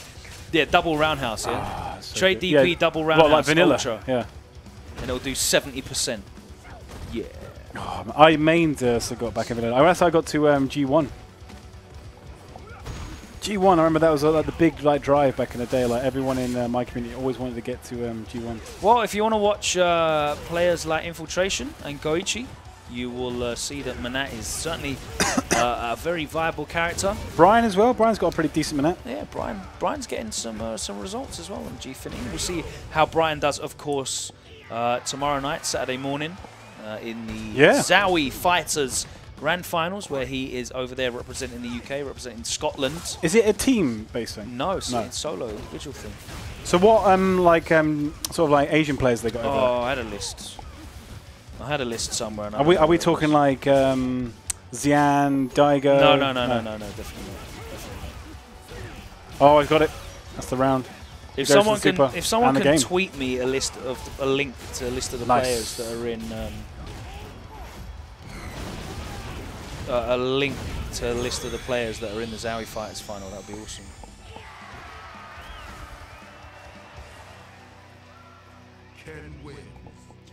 I know NL's definitely there. I know Moke is definitely there. I don't know anyone else. Was it Moke? Like in terms of like someone who like literally just like demolished so many people you wouldn't expect him to. Like Moke had one of the best runs at Capcom Cup. Yeah, but Moke got top 8. I know he got top 8 at Evo as well, but like, didn't he come to EGX? Wasn't he playing at EGX? Yeah, he didn't do that well. Didn't do really well. He didn't do really well at all. But then in the two big tournaments, it happens, destroys everyone. It happens. And then gets taken apart by Nemo, I think it was. Oh, $3 shape ups there, yeah. Okay, shout out to Shine.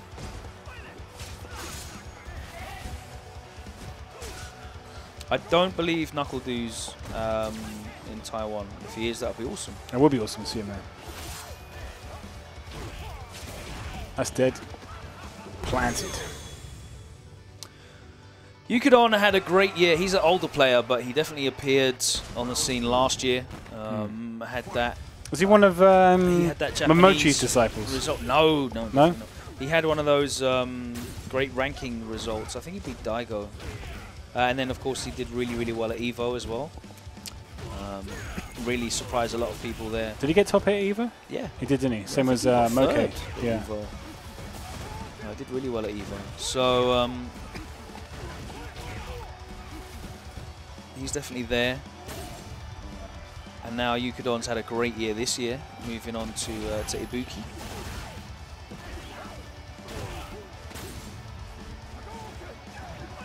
Oh, I wasn't ready for it.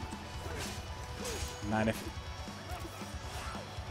he's got a lot of resources to work with. Yeah, plus frames. Oh, Meets him nice. in the Chase air. down. Jones Arcade looking to level it up. He's 2-1 down. Oh, the jacket's off. Yeah, it's definitely a situation now where a lot of these younger players are stepping up, and I respect that a lot. It's funny that guys like Problem are considered sort of older players. He's still not even. Yeah. I think he's even 25 yet. So yeah. We consider that like he came in during Street Fighter 4, and now we got players who've literally only ever played 5. I think I saw a tweet from Alex Vi the other day, like saying about someone in his community who was like talking, didn't know anything about one of the characters from 4. I don't remember which one, but like struck him as strange that they didn't know anything about a character from 4. Just Oh, the back throw for the stun, and that is going to be it. 2 apiece. it is equalized.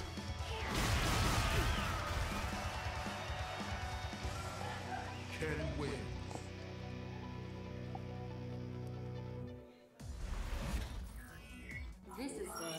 Yeah, that was it. Blanca. I was talking about Blanca. There's a player literally had no idea who Blanca was. Good. It's not going to stay that way forever. I wish I didn't know who Blanca was.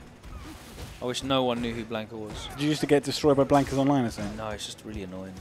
The hop, that was it. Oh, We've got to watch that stupid throw. yeah, the bites. Back throws just as bad. Yeah. I always thought he had some like interesting kind of like win animations in Alpha 3. Sort of like charging a blender and then drinking it. You don't remember that? Yeah, I do play Alpha 3. What do you think I am? Some old man? Older than that. I'm actually an 09er. I didn't play fighting games before Street Fighter 4. But what about when you did like the things to like Vice and stuff, and you're talking about putting like, you know, the 10-pence pieces in the arcade machine down the chippy? Yeah, but that's So that did that not actually happen? That's Street Fighter 2. Okay, so you have played other Street Fighters. No, but that's like randomly going down a chippy and pressing hard kick repeatedly. Well, literally, you never played it at any like level beyond that. No, I didn't even own Street Fighter 2 on the Super Nintendo because it was $64.99 and my mother would not pay that much for a video game. Fair enough. So back then, you were more about the JRPGs. What did I play? I just played like normal mainstream games that everyone else had. Like Sensible Soccer. So I actually had Sensible Soccer on the SNES, as terrible as it was. I can see that. I didn't have an... was it Amiga it was on, right? I think so, yeah. Yeah. I remember I used to go around people's houses and play Sensible Soccer, and they were actually good at it, and they didn't have sticky feet on. So... Do you know what I'm talking about? I have no idea what you mean by sticky feet. So basically, sticky feet meant the ball, like you keep control of the ball. Like you could... Dribble it. You dribble it. Right. But in Sensible Soccer...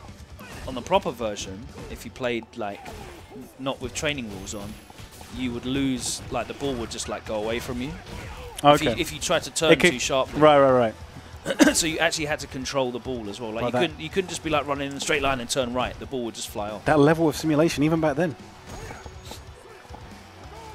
Sensible World of Soccer. What a great game that was. I gotta say, I never really got into any sports titles. Maybe like NBA Jam was a bit fun back in the day, but that's about it. I know it's called soccer, but sorry, I know it's called football, but the game was called Sensible. Yeah, that's the name of the game. Sensible Soccer, that's what it's called. Sensible made some awesome games, man. Do you remember Cannon Fodder? Yes.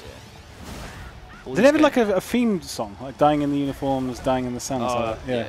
Some terrible tune. I never owned Cannon Fodder. Yeah. All these games that I remember existing, and I just wasn't able to buy them. Well, I love doing like retro games collecting these days. Because like half the games I couldn't afford when I was younger, now I can buy them all. Well, haven't you got like £1 million worth of Sega Saturn games? I've got a lot of Sega Saturn games and a lot of PS2 games. There you go. Probably because I've started because you couldn't actually buy them at all in Cornwall. No, we were still on the ColecoVision back then. Yeah. Putting the overlays over the television. Yeah. All that stuff. All good. What's the time now? It's 10:30. We're going to be talking to Prob next real soon. I'm going to give him a full in-depth interview. The full grilling. To play soon. Get him on next, and then like you can kick him off regardless. Yeah. Yeah. Problem. Where is Problem? We're going to talk to him about his performance, but also I want to ask him about Mena's performance as well, because obviously Problem was a birdie main. Very true. Yes, he won his first ranking event this year, birdie, didn't he? Yeah. Yeah. Are the commentators watching the game, or is this some kind of performance art? No, I wanted you to play. Yeah. Did you? Are you on now? Should I just jump off now? You can do it now if you want. Unless you want to get one more sitting. I don't mind. Birdie is top tier, probably SS+. No, he's not. Birdie's not even like top 15. Mena's SS+ right now. Yeah, Mena's definitely SS+. Yeah. 100%. But yeah, thank you for... Yeah, where is the train dance? the Ryan Hart train dance? Where is it? Is he going on the tube? I don't know. Because he's based in Germany. They right? must have metro systems over there. Ryan Hart tram dancing. What's going on? I saw him dancing at the Esports Industry Awards last year. Now I get to see him dancing on a train. Yeah. The evolution continues. That's one guy, you know, if Sagat, like, if it would fit in with like Ryan Hart's playstyle, whether he might come back and start playing a bit more 5 again. Take this higher. Ryan Hart will play 5 anyway. He's just doing. I know he's stuff busy in with life. other He's got stuff. married. Yeah, of course. I'm sure he's playing it, you know, just for like, fun and figuring stuff out. But I'd love to see him in more tournaments again. That is the big matchup to face as you grow older. Responsibility in life. When you're a young man, you've got hours in your day to dedicate. Oh, I do miss those days. I could literally just sit there and play the SNES and Mega Drive all day, and now it's just Jammerz using the full cast today. He is. Did all right with Akuma earlier. And this is a character we don't get to see very often as well. Is he automatically just the best Carleen in Europe just for picking him? Tyrant's got a better Colleen. Are you sure? Yeah, definitely. First to 10. Yeah, we'll do that.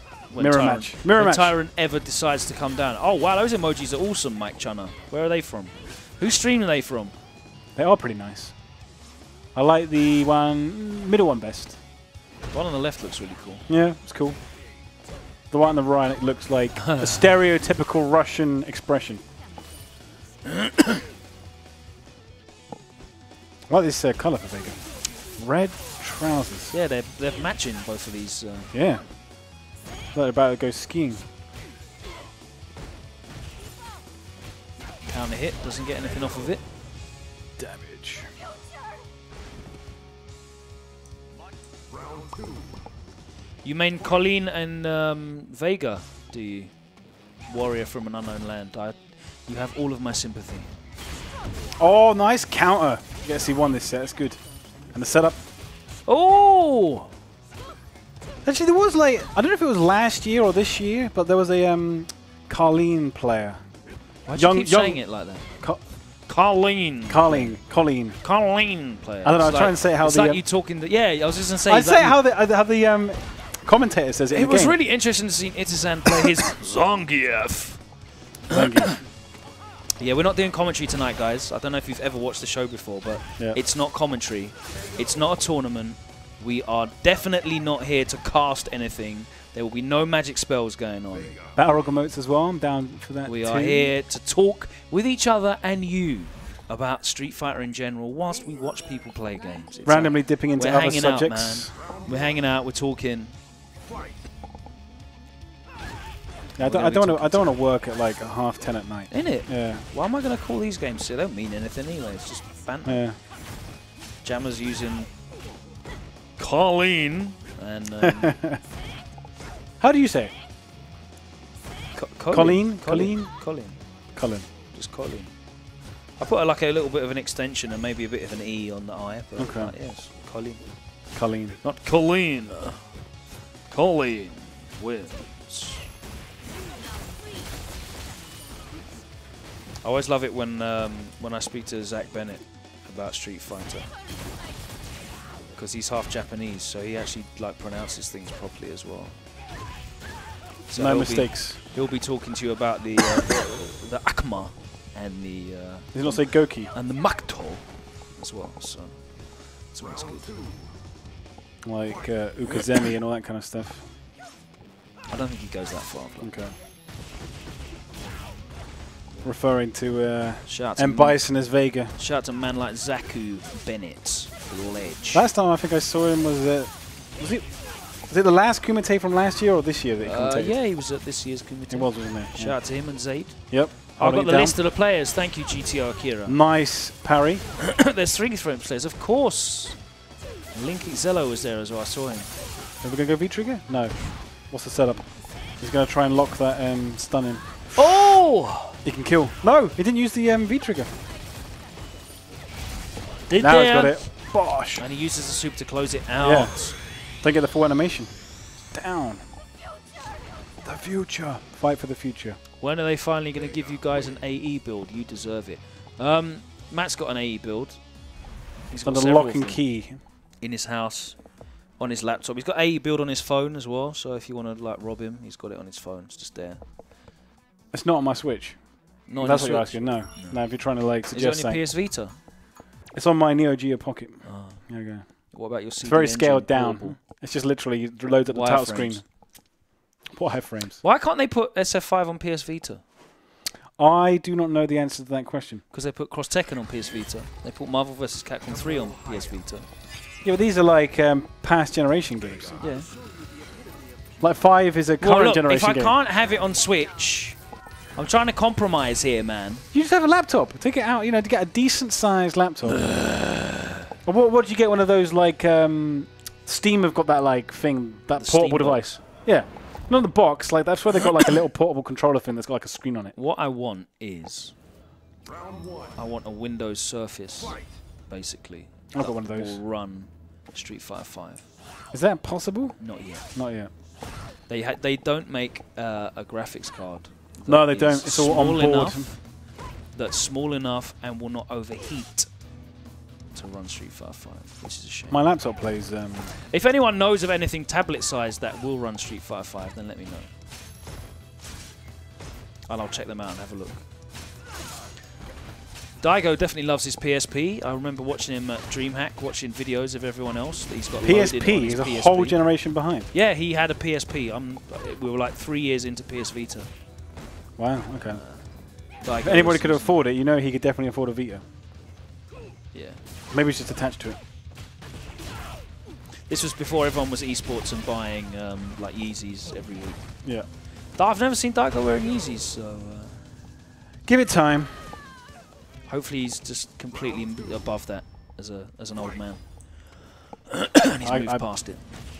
I don't even know if Daigo has a trainer game. Cammy playing barefoot for all you fans of that out there. Ready for a day at the beach? Yeah. Don't know why she's got webbing and gloves on, but like barefoot, that's kind of weird. It's a peculiar decision. And she's got like camouflage on her legs as well. Yeah. You know what Vega's like, he'll interrupt a woman while she's out dressing. Have you tried the Razer Blade? It's a laptop. I don't want a laptop. I just want the screen with like chips in the back. Well, you just want it to be as extra light and portable as possible. I don't care about it. You always carry that Rebel, what is it, like Kumite backpack. I'm sure you could fit like a small laptop in there. But I don't want it to be a laptop. I just want it to be a screen that I can just go boom, and then it plays. You don't want to have to like boot up the laptop and then play it on the laptop. Give me a touch screen. And then you're relying on Capcom to actually release it for this device. No, I just want it to be a computer. I'll buy the Steam version. Oh, okay. I'll pay the money for the Steam version. I just don't want a laptop. I want a Windows Surface that's powerful enough to run Street Fighter 5. Some people got that reference. Okay. Yes, we are not caring about the matches being played. We're here to chat to you and us, and you can watch the games whilst we talk. It's great fun. It's a multifaceted. We're hanging out. It's called conversation, WinnerStaysOn Sessions. Games. This is what happens at sessions. I don't know if you guys have been to sessions before, but there's a lot of talk that happens at sessions. And a lot of the time it's not directly involved with the games that are currently happening. Oh, there's a wide variety of topics you can discuss at sessions. No, I don't want the... See, they're saying the Lenovo Yoga. Lenovo. It's still like a laptop, and like you have to fold it. And even then, the Yoga just doesn't have a good enough graphics card either. What do you need? At least like a 1040 or something like that. I would not like to go lower than 1060. Okay, no, that makes sense. That makes sense. Yeah. I imagine you could probably run like Street Fighter 5 on minimum settings on 50, but it wouldn't look great. What are we doing? Do you want to get Problem on in chat? Yeah, let's now? have a chat with Problem. So we're gonna interview Problem. So we're gonna go off air for like we're not gonna go off air. We're gonna pause a sec, and then we're gonna come back and talk to Problem X. Cool. The guys can carry on playing next door, but we're gonna do a proper in-depth interview with Mr. Problem X on the other side of this break.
Wait.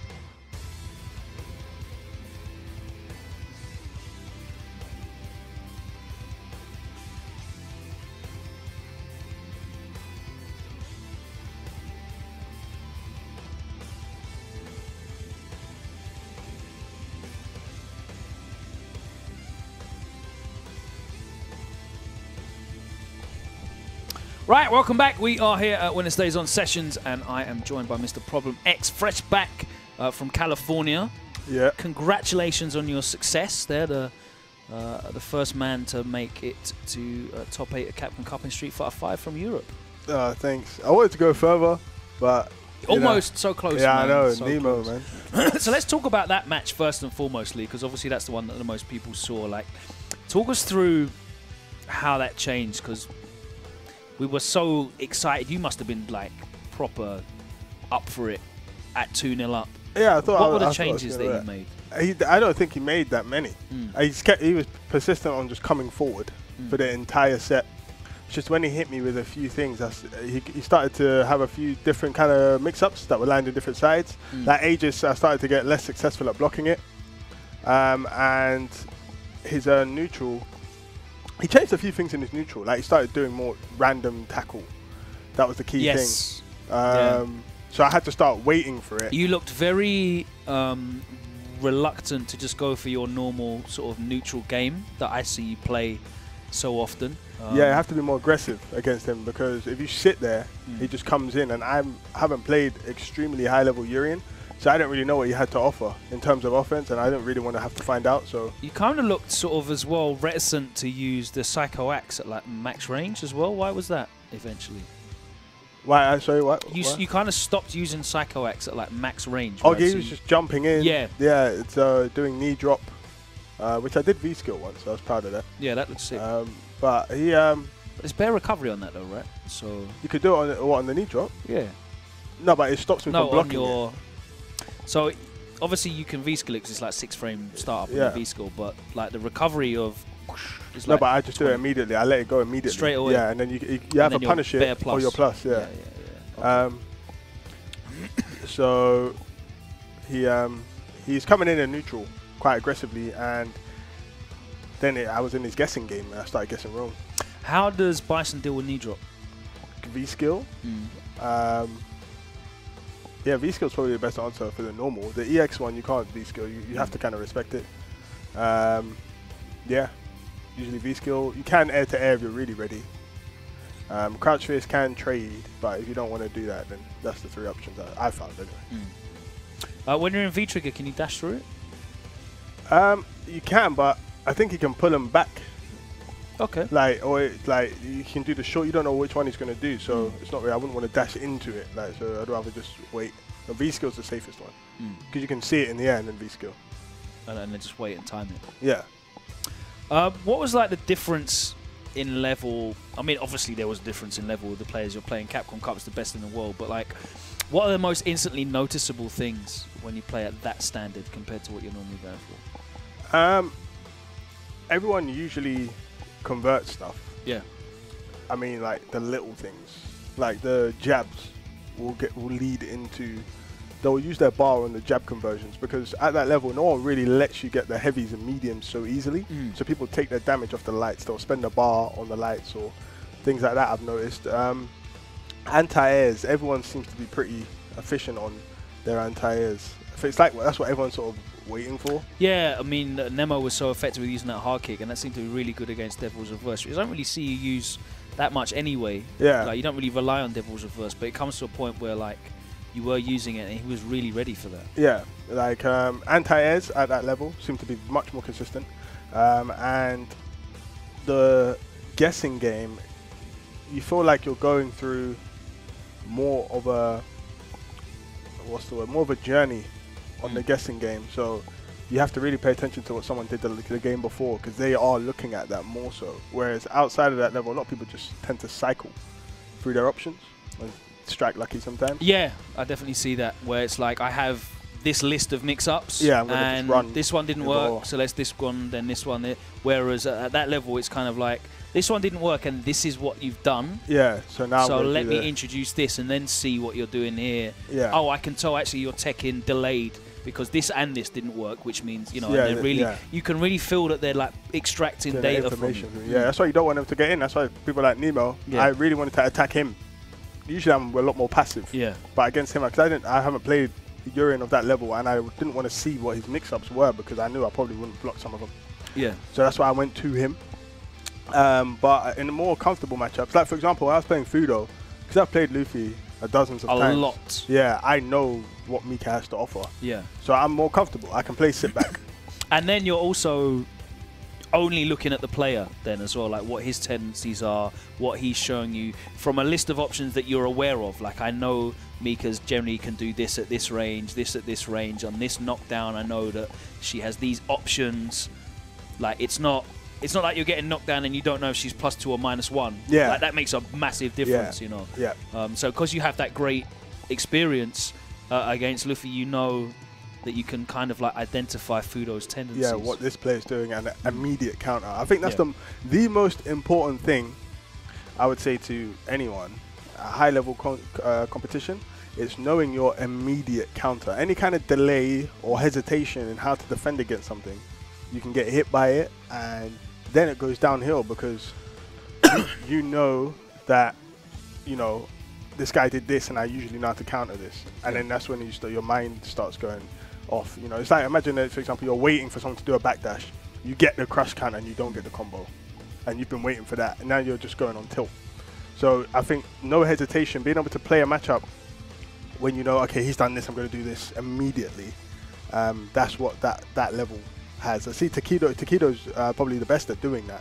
Okay. You know, like, oh, this guy's done this. Obviously, exempt in the finals, where he just gets wrong frequently. But if you watch how he plays, it's like, oh, you're doing delay tech, immediately I'm going to do that. Like, the next time I'm in that, to show you that, yeah, I saw what you was doing before. So, yeah, that's what I would say. I played a few sets with some people. Daigo, I don't know how he didn't win the tournament. After playing him in some sets, that really is tantamount to like how well Mena was playing, because that's a bad matchup for Birdie as well. Yeah, I think the style of Mena threw Daigo off more so than the matchup. I actually think Mena played really well. I actually think that Daigo played the matchup and Mena played the player. I don't think he played. That's not how you play Birdie Gao. What he was doing is not Birdie Gao, but what he was doing is how you beat Daigo. It was Daigo's goal. Yeah. And that's really important. I think in Street Fighter V, it's so vital to have that information of this is the Birdie Gao matchup, this is the Bison Mika matchup, so that you kind of know like what the shape of the ring is that you're playing inside, right? I'm fighting inside this ring. It's this shape. This is what my options are. And then all that matters is the people that are inside that ring. You know what I mean? Yeah. But if you don't know the matchup in the first place, you can't even tell like what the guy's doing. Yes. Is he doing unsafe stuff? Is he being reckless here? Is he taking an unnecessary risk? Because unless you know those situations, like you were saying, in detail, like the professional players do, you can tell, okay, like why would you press a wake up button there? You know I'm here. Like, you know this isn't going to win. I can see you're playing recklessly. I will adjust accordingly and just tighten everything up, play safe. And I see you do that all the time against high-level players. Yeah, I mean, I had to do that against, when I was playing Goichi. Sorry, bro. Yeah, Goichi, he was 2 games up against me. Yeah. With Chun-Li. Now, I've never played him before. Not in a set, not in a match, not in tournament. But I've played Chun-Li, I've played MOV. And you did really well against MOV's Chun-Li at EGX. Yeah, it's just there's a few decisions that someone who mains a character makes compared to someone who's subbing the character. I've noticed people who sub a character, they want big damage as fast as possible. Yeah, because you're playing that character for a reason, right? Just to get the job done. Yeah. So it's like, let me just get this out of the way. Yeah, the longer that's a really good way of looking at it. The longer the game drags out, the more you see it's not your main. The more times you're put in situations and I'm like, okay, this is what the go-to should be here for your character, and this is what you're doing. So that's like, okay, you're a bit uncomfortable. The longer you make a set drag out for someone who's not maining a character, the more uncomfortable they become. Because like you said, they just want it for the job, to get the job done. They're not comfortable 99 seconds, 6 rounds if they don't want to pick them. Same what happened to me versus Itabashi. I didn't want to pick Birdie. He knows I don't want to play Birdie. So he started dragging out the game, doing things that would make me uncomfortable, like flexing the can. There's easy answers for that, many answers for that, but but you need to have, like you said earlier, those answers need to be there immediate, and ready, drilled in to Yeah. your. And that's I think one of the hard things about Street Fighter V, right? To make sure, especially with the slightly longer input delay and all that kind of stuff, that it's one thing knowing I can do something, but another thing entirely to be like trained so that you can do it on demand immediately as soon as you see it. It's like, I put this out, I know these are the things that you can do, and whichever one you do, I have an answer for it that I can execute immediately. And that's what you do for your main. But these secondary characters, it's hard. You're not as, you know. Especially, and if someone don't give you the chance, you won't know. But if somebody does give you the chance, you know, to drag out the game, be like, what's he bringing to the table? Like when I was playing Goichi, I was like, okay, you're just trying to steamroll. That's what a lot of people do with a secondary. You want to steamroll. You want to over it. So, and he was punishing my dashes and stuff, and I was like, okay, you're punishing my dashes, but what if I stop dashing and stop bringing the game to you? Now I have to see the other side of your character development, where you create offense, not counter-attack. You've got a very good counter-attack, but now you bring the game to me. Because really, if you only focus on dashes, it's not hard to react to Bison's dashes.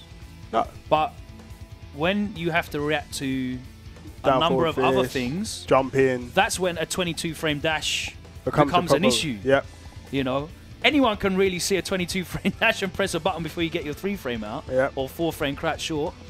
But if you're thinking about that, and Psycho Axe, and spaced scissors, and jump-ins, and devil reverses, and even EX fireballs, you know, all of that stuff together makes it a lot difficult, right? Yep. And I think the key to this game as well is when you know what someone's focusing on.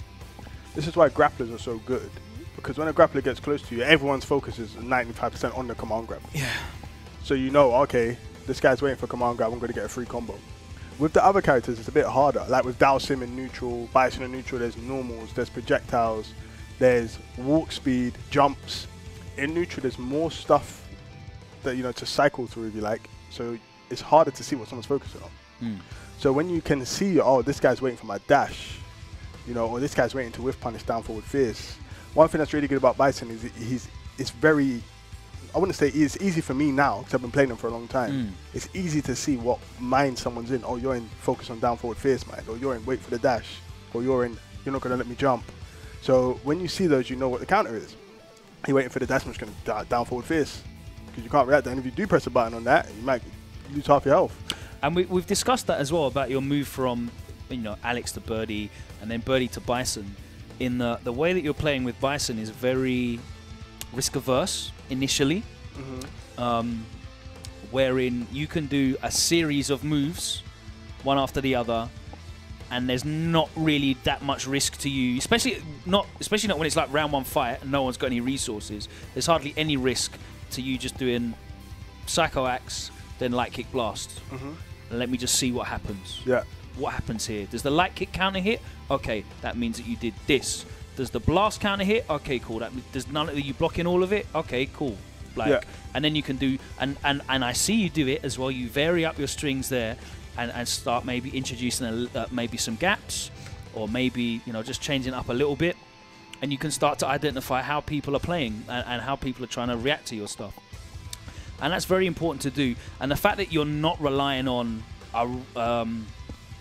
like a YOLO a command grab is really like a YOLO thing, right? Because you can always die off of doing a command grab. Yeah. Command grabs are really, really scary, but if you play someone that's actually scared and they hold up because they're scared of the command grab, you can die for that. And that's, I think, one of the reasons why you gave for kind of like moving away from Birdie, because of that risk. Yeah, like I really like the way Bison plays. It's very, you can see, you know, some people guess a lot against command grab characters. So it's hard to be like, oh, did he read this grab or did he just commit to jumping here? Whereas with more neutral based block string type characters, you can see, oh, he's pressing a button here, despite the fact I may be plus. He's choosing to ignore this, and the best thing to figure out is why. What is this guy scared of? Why he wants to hold up here or mash a button here? And then you can understand if the player is frustrated or whatnot. You can read so much more with these other characters compared to just a YOLO guessing grab. So that's why I prefer them. Your first match was against 801 Strider. Yeah. Obviously, that's going to be the one that you prepared for the most, I'm guessing. Yeah. Laura Bison. There's a lot of discussion about that matchup. Initially, it was looked at as really bad for Bison. Yeah. Talk us a little bit about your preparation for that and how it went in the end.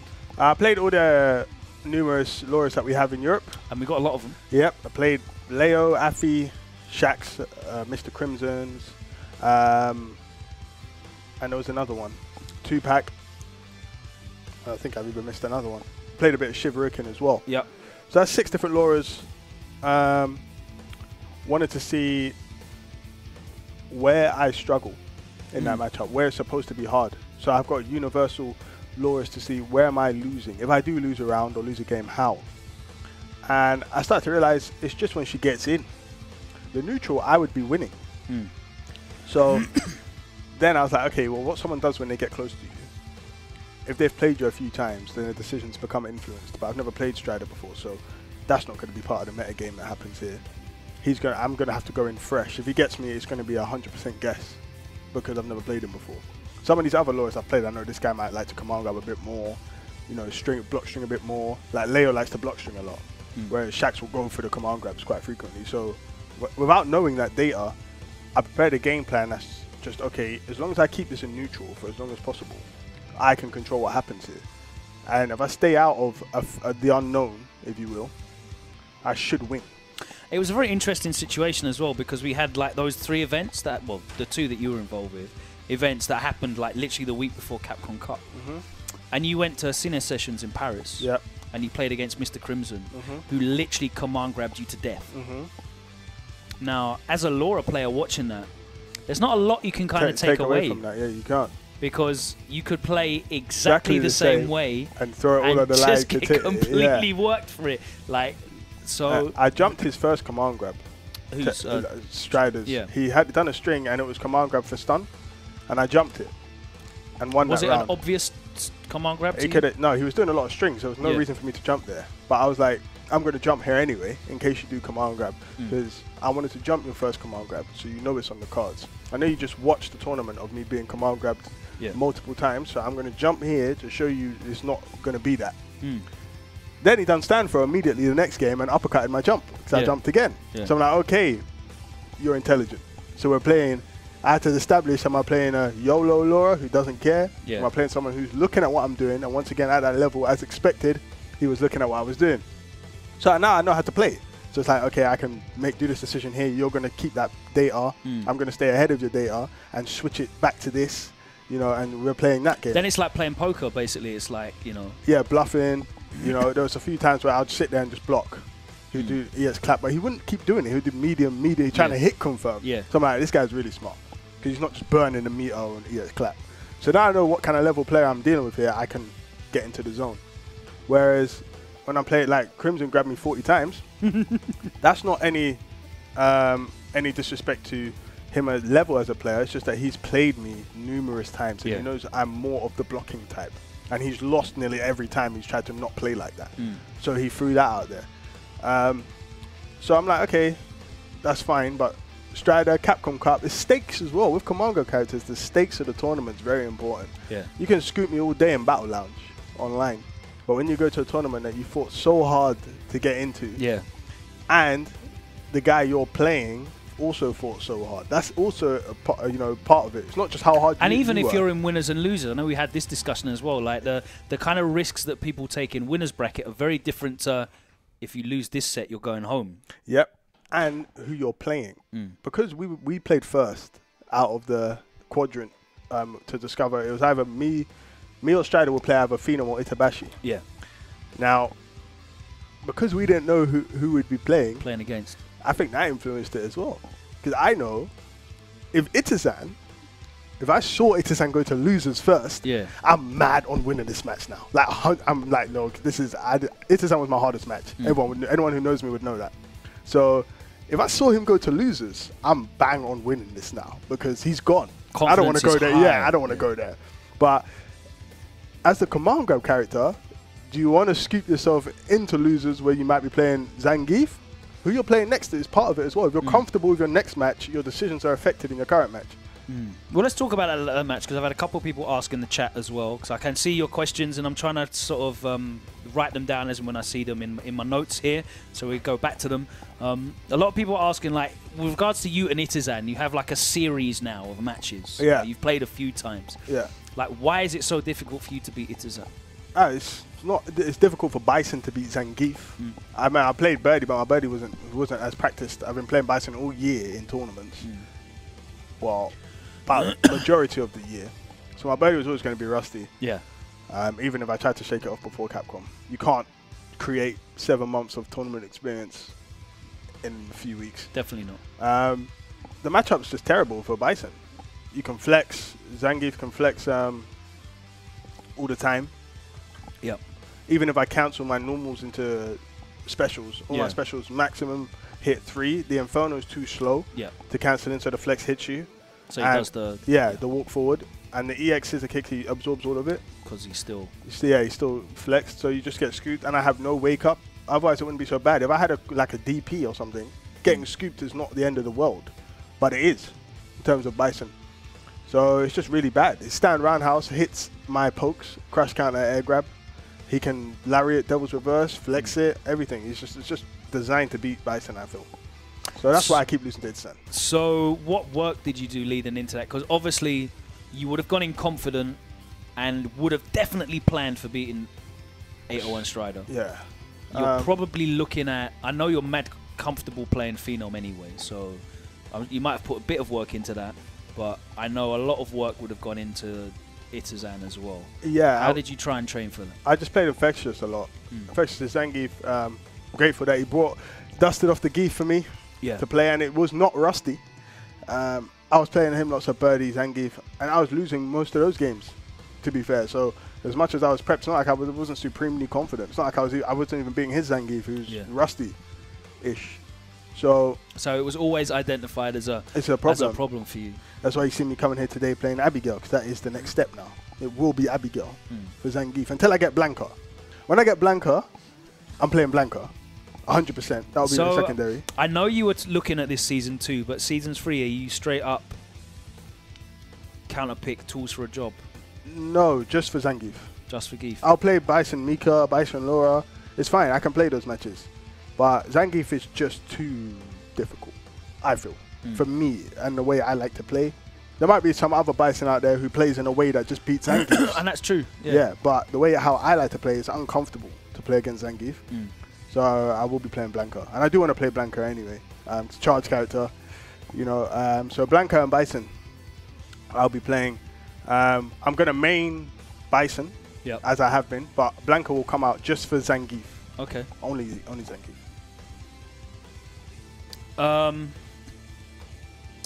Did you... Let's talk a little bit about Birdie as well, because obviously we started the season with Birdie. You did a lot of work with Birdie as a character.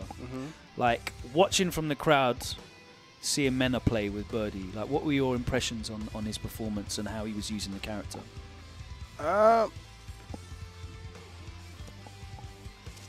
He done well. Played well. I mean, I can't take too much away from it, because it's just Itazan did get in a few times. And when he got in, Mena guessed right. You know, and then whether it sets 1-0, 2-0, that determines everything, changes everything. So he guessed right, and he played the neutral really well. Kept that stand fierce out there, crouching fierce out there.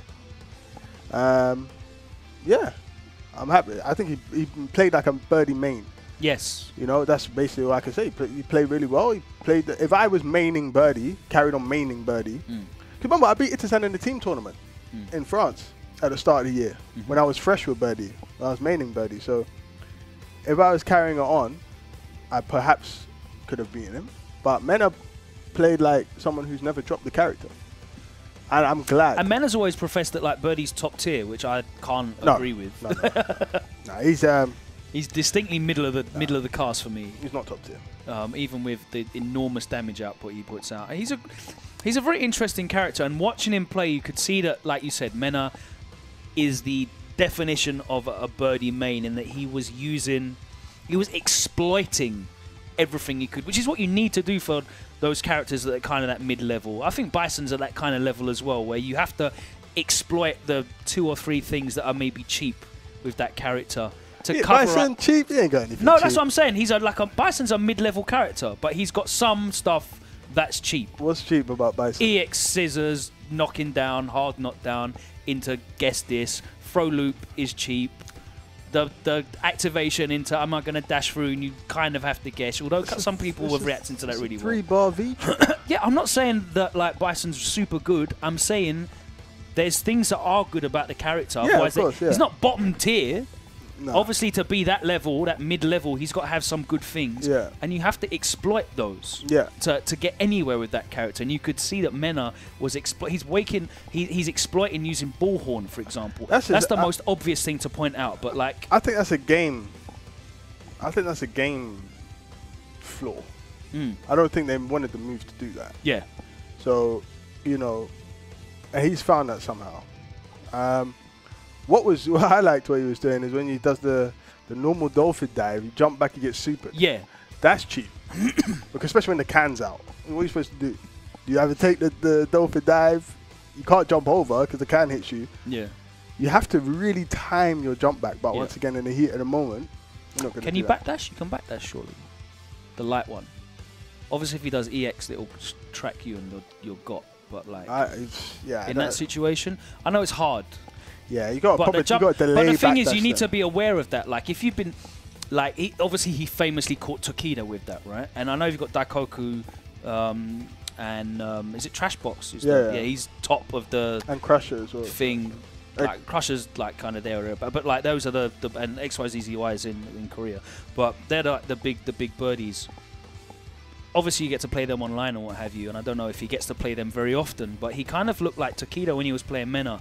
Kind of looked like he didn't have that muscle memory that we were talking about of having access to your answers immediately. Like there were a few times he kept getting caught by EX Ball Revenger in neutral, which you shouldn't get caught. If you're like a high-level player with the reactions that Tokido's got, you shouldn't be getting caught by that. You should be neutral jump punishing that pretty much every time. But he was, because it's hard to react to that EX. Dude, that's slow, bro. If you've been playing Birdie a lot, and he's doing it at that neutral range, like I understand if it's like right in front of you and it's light dolphin dive, because anyone can get caught by that. That's basically like a dash grab. Yeah.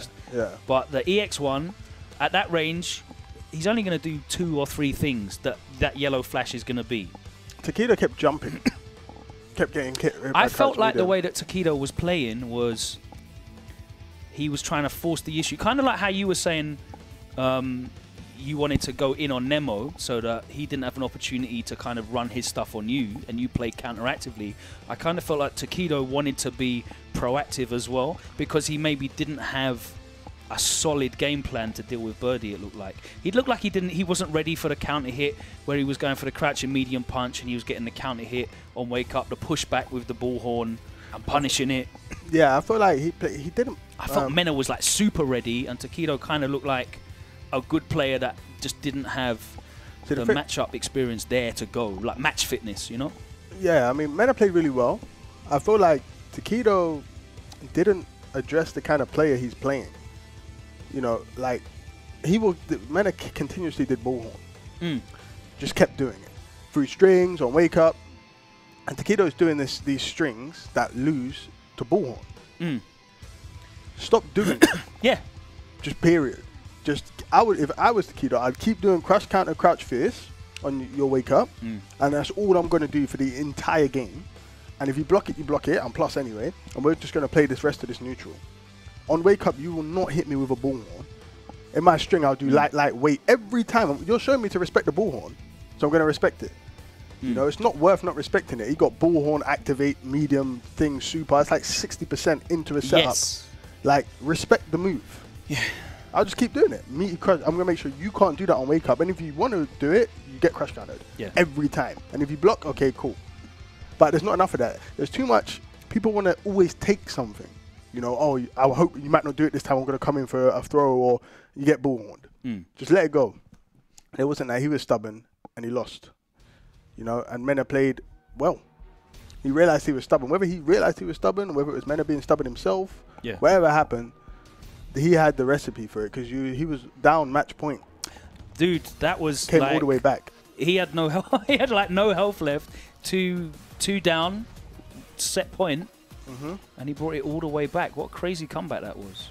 Yeah, and he played sick though in terms of his conversions. Pushback, always got stand jab, EX ball head. Yeah, he was ready for that. Like he could see that. Like you said, when you can identify that someone is doing something and they're not changing and they're being stubborn, I'm going to start exploiting it, because he wasn't doing the stand jab EX bullhorn immediately. Yeah, he was like, okay, you're going to carry on doing crouch and medium punch in this string. Yeah.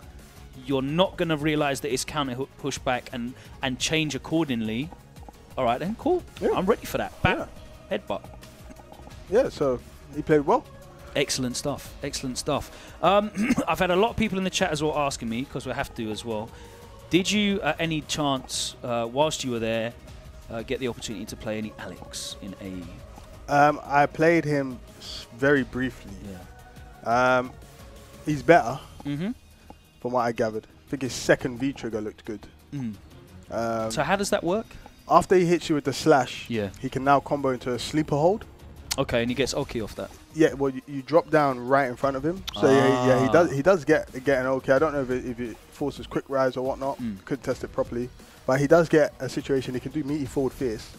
Okay, that's very good. And you're still in range for the command grab. That's really good. After that, But that obviously has to be in V trigger for that. yeah. In terms of, obviously I was playing Bison mostly. I think Bison's good. From what I realized, from what I saw there, the main things for him is the light kick blast. It's not a confirm. It's not a combo anymore. Yeah. So why still a frame trap? You can't interrupt it like the. Is it the medium you can interrupt, or the heavy? You can interrupt the heavy. Yeah. And now you can't interrupt the medium. Okay. But now you can't interrupt the light. I think, if I'm thinking, I think they made it slower to stop the pushback tech. Oh, okay. So you're doing weight. That wouldn't stop the weight pushback. It does, because it's the startup of the blaster is now slower, so you'll get counter hit earlier before the moves come out to a certain point. That's why he was pushing back, because the blast had come out faster. Don't you still get the full pushback anyway? No, because it's slower to get to the pushback point, where you would have already been counter hit. Okay. So I think that's why they delayed that. He also doesn't get light kick into EX scissors. Okay, that's a big deal, because you use that as a string. No, but it's still a frame trap. No, but you. So I will definitely see you Psycho Axe. Yeah. And then do light kick EX scissors. Yeah. If they press anything, doesn't matter if it's counter hit or jump or whatever. Yeah, it doesn't matter if they try and jump or whatever or backdash. Yeah. First frame, they're getting clipped and it's a combo and it's a hard knockdown. If they don't do anything, obviously they're blocking and you're plus. So it's basically the same. So you're spending a bar to guarantee you've got the same situation again. Yeah. But now you're saying light kick EX scissors isn't a combo. No, but it's better. Okay. That it's not a combo, because it leaves a gap. So now, if it leaves a gap, you can see what the guy was doing. So if I do down forward fierce, light kick, EX scissor, if you mash backdash, I will still hit you. If you mash backdash after the light kick, the EX scissor hits your backdash. All right. If you try and jump after the light kick, the EX scissor gets full animation. Okay. It just doesn't combo after the light kick. All right. If you mash a free frame, you don't want to mash a free frame. I've got some tech for that, and you'll see it when I play. Yeah. When AE comes out, I'm not going to tell all my secrets. But if you mash a free frame after the stand light kick, EX scissor kick, it's the worst thing you can do. Okay. So I like it because it leaves a gap to let me know, was this guy blocking? It's going to blow up fraudulent defense. I know a lot of people have been mashing through that light kick, EX scissors. They will jump in. Now I'm going to see. So I get data earlier. So it's giving you more data. Yeah. Okay. What is the EX Devils Reverse tend to have more whiff recovery.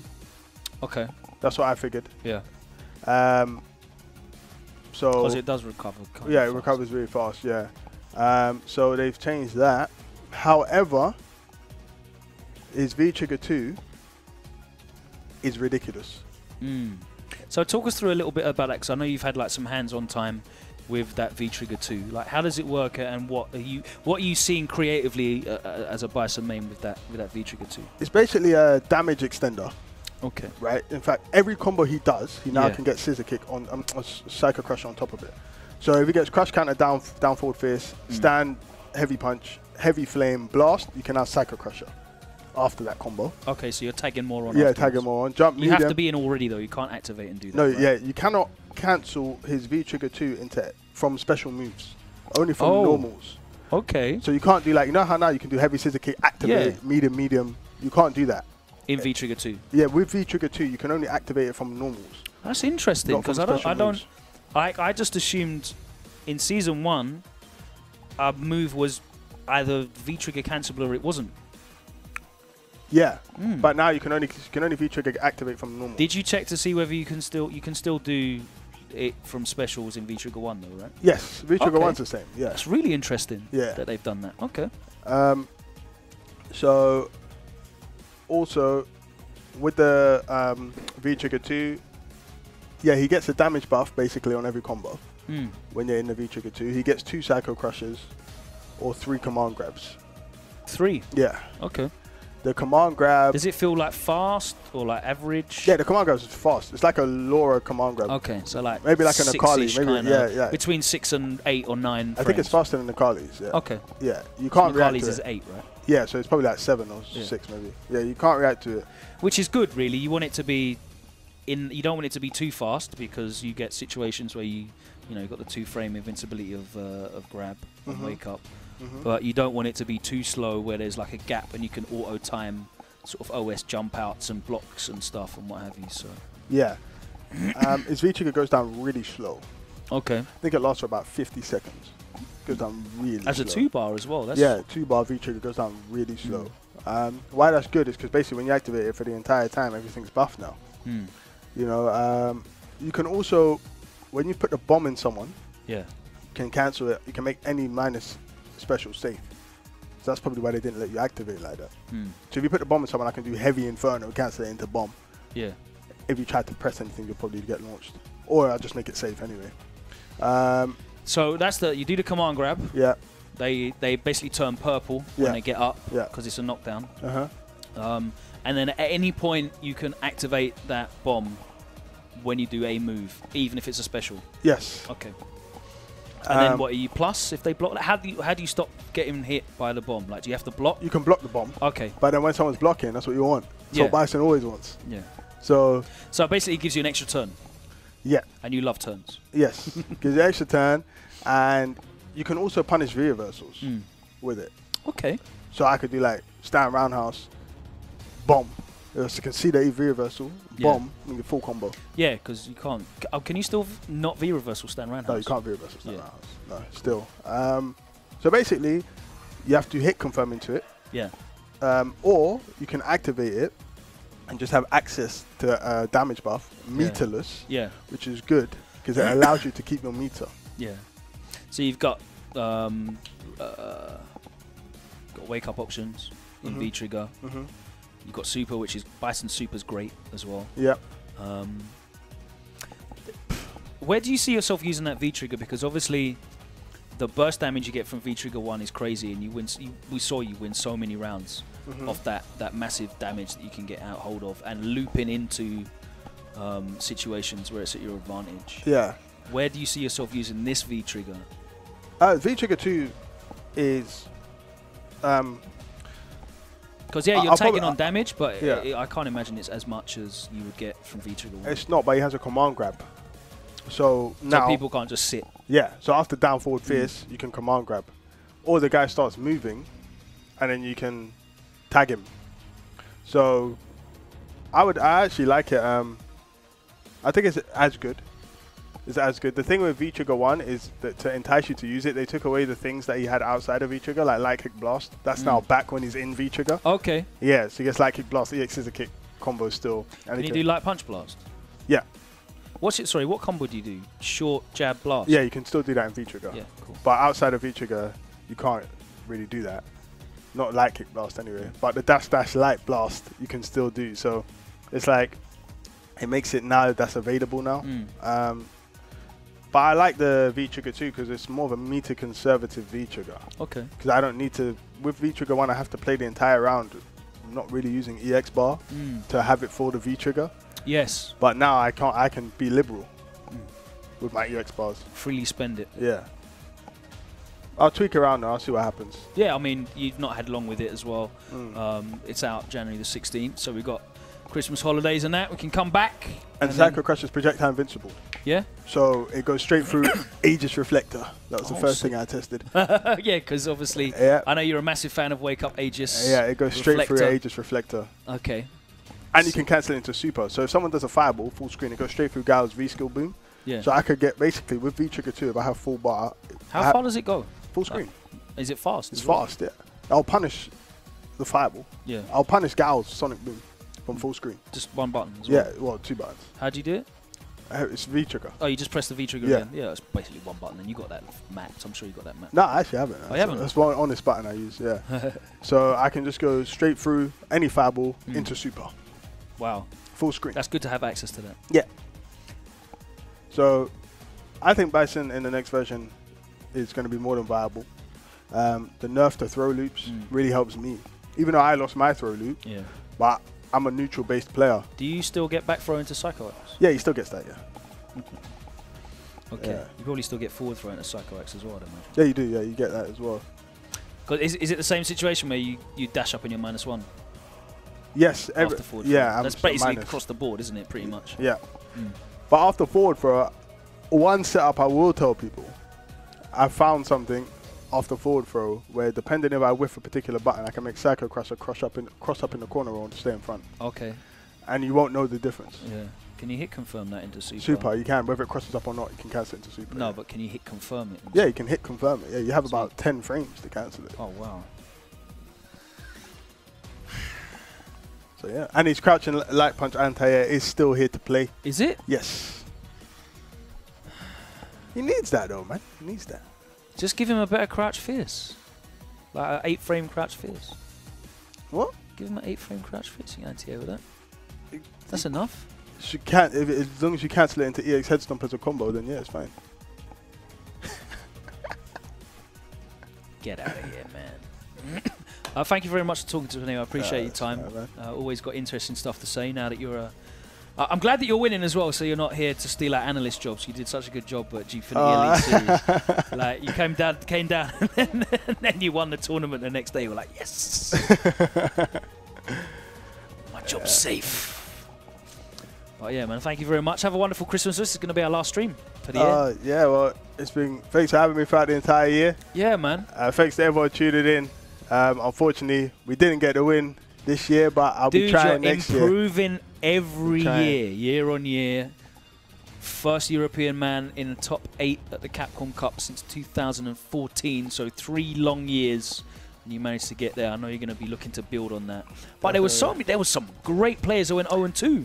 But I'll give it shout-outs to Diddy Man KOF. Yes, that guy. Didimo Koff was on bits. That guy, he took out Oil King and Kazunoko. All of the Latin American community has really impressed me this year. I've been saying, you know, the Dominican Republic, I know it's like not really like South America, but in general, that community I think was mad overlooked anyway, and I said that before the finals, because they've got some good quality players there anyway. Like a lot of good, like we saw Jockey, I think his name was. What, Kuma? Yeah. He should have. Why didn't you beat Nemo? It would have all been different. And Diddy Man KOF, why didn't you beat Nemo? He had Nemo as well. Nemo was hanging on by life. He kept losing 2-0 I know you were on playing Dawson. Yeah, I wanted to play Dawson. Yeah.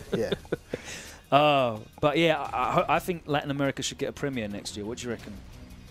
Yeah, it would be nice to see a premiere there. Yeah. If Latin America get a premiere, you want going there? Yeah. I'll go there. I'm going to go for a couple of their rankings. Yeah. Yeah. Next season, I'm not playing about. I'm going. As long as that premiere is near a beach, we'll be there.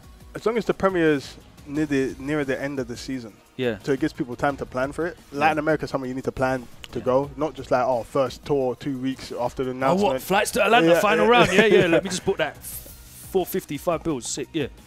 Wicked. Yeah. So, yeah. And, of course, next season, what can we look forward to from you? I know you said you're going to be maining Bison. You're going to be traveling. What's your strategy in terms of the Pro Tour? I have to see how the points are. I have to see it all again. Yeah, we're waiting for the announcements, right? I have to see how the points stack, how favourable rankings are. Yeah. But I'm going to be going to as many tournaments as I can. Yeah, your sponsors, Mouse Sports, have done a stand-up job making sure you're everywhere. I'm really thankful to them. And next season, I will have someone for Zangief. Yeah. That's the main goal is anti-Zangief. Well, I like the fact that you haven't taken the Nemo approach to Zangief and just publicly taken a crap on the character. You're looking to actually plan and find answers. So yeah, I respect that a lot more. think that's going to be it from us tonight. Thank you very much for joining us. I'm going to try and put this interview up on YouTube as well. We're going to clip it out of the stream and put it up there. Problem X, you can see right here. Follow him on Twitter when you do use it. You're going to use social media a little bit more next year so that people can...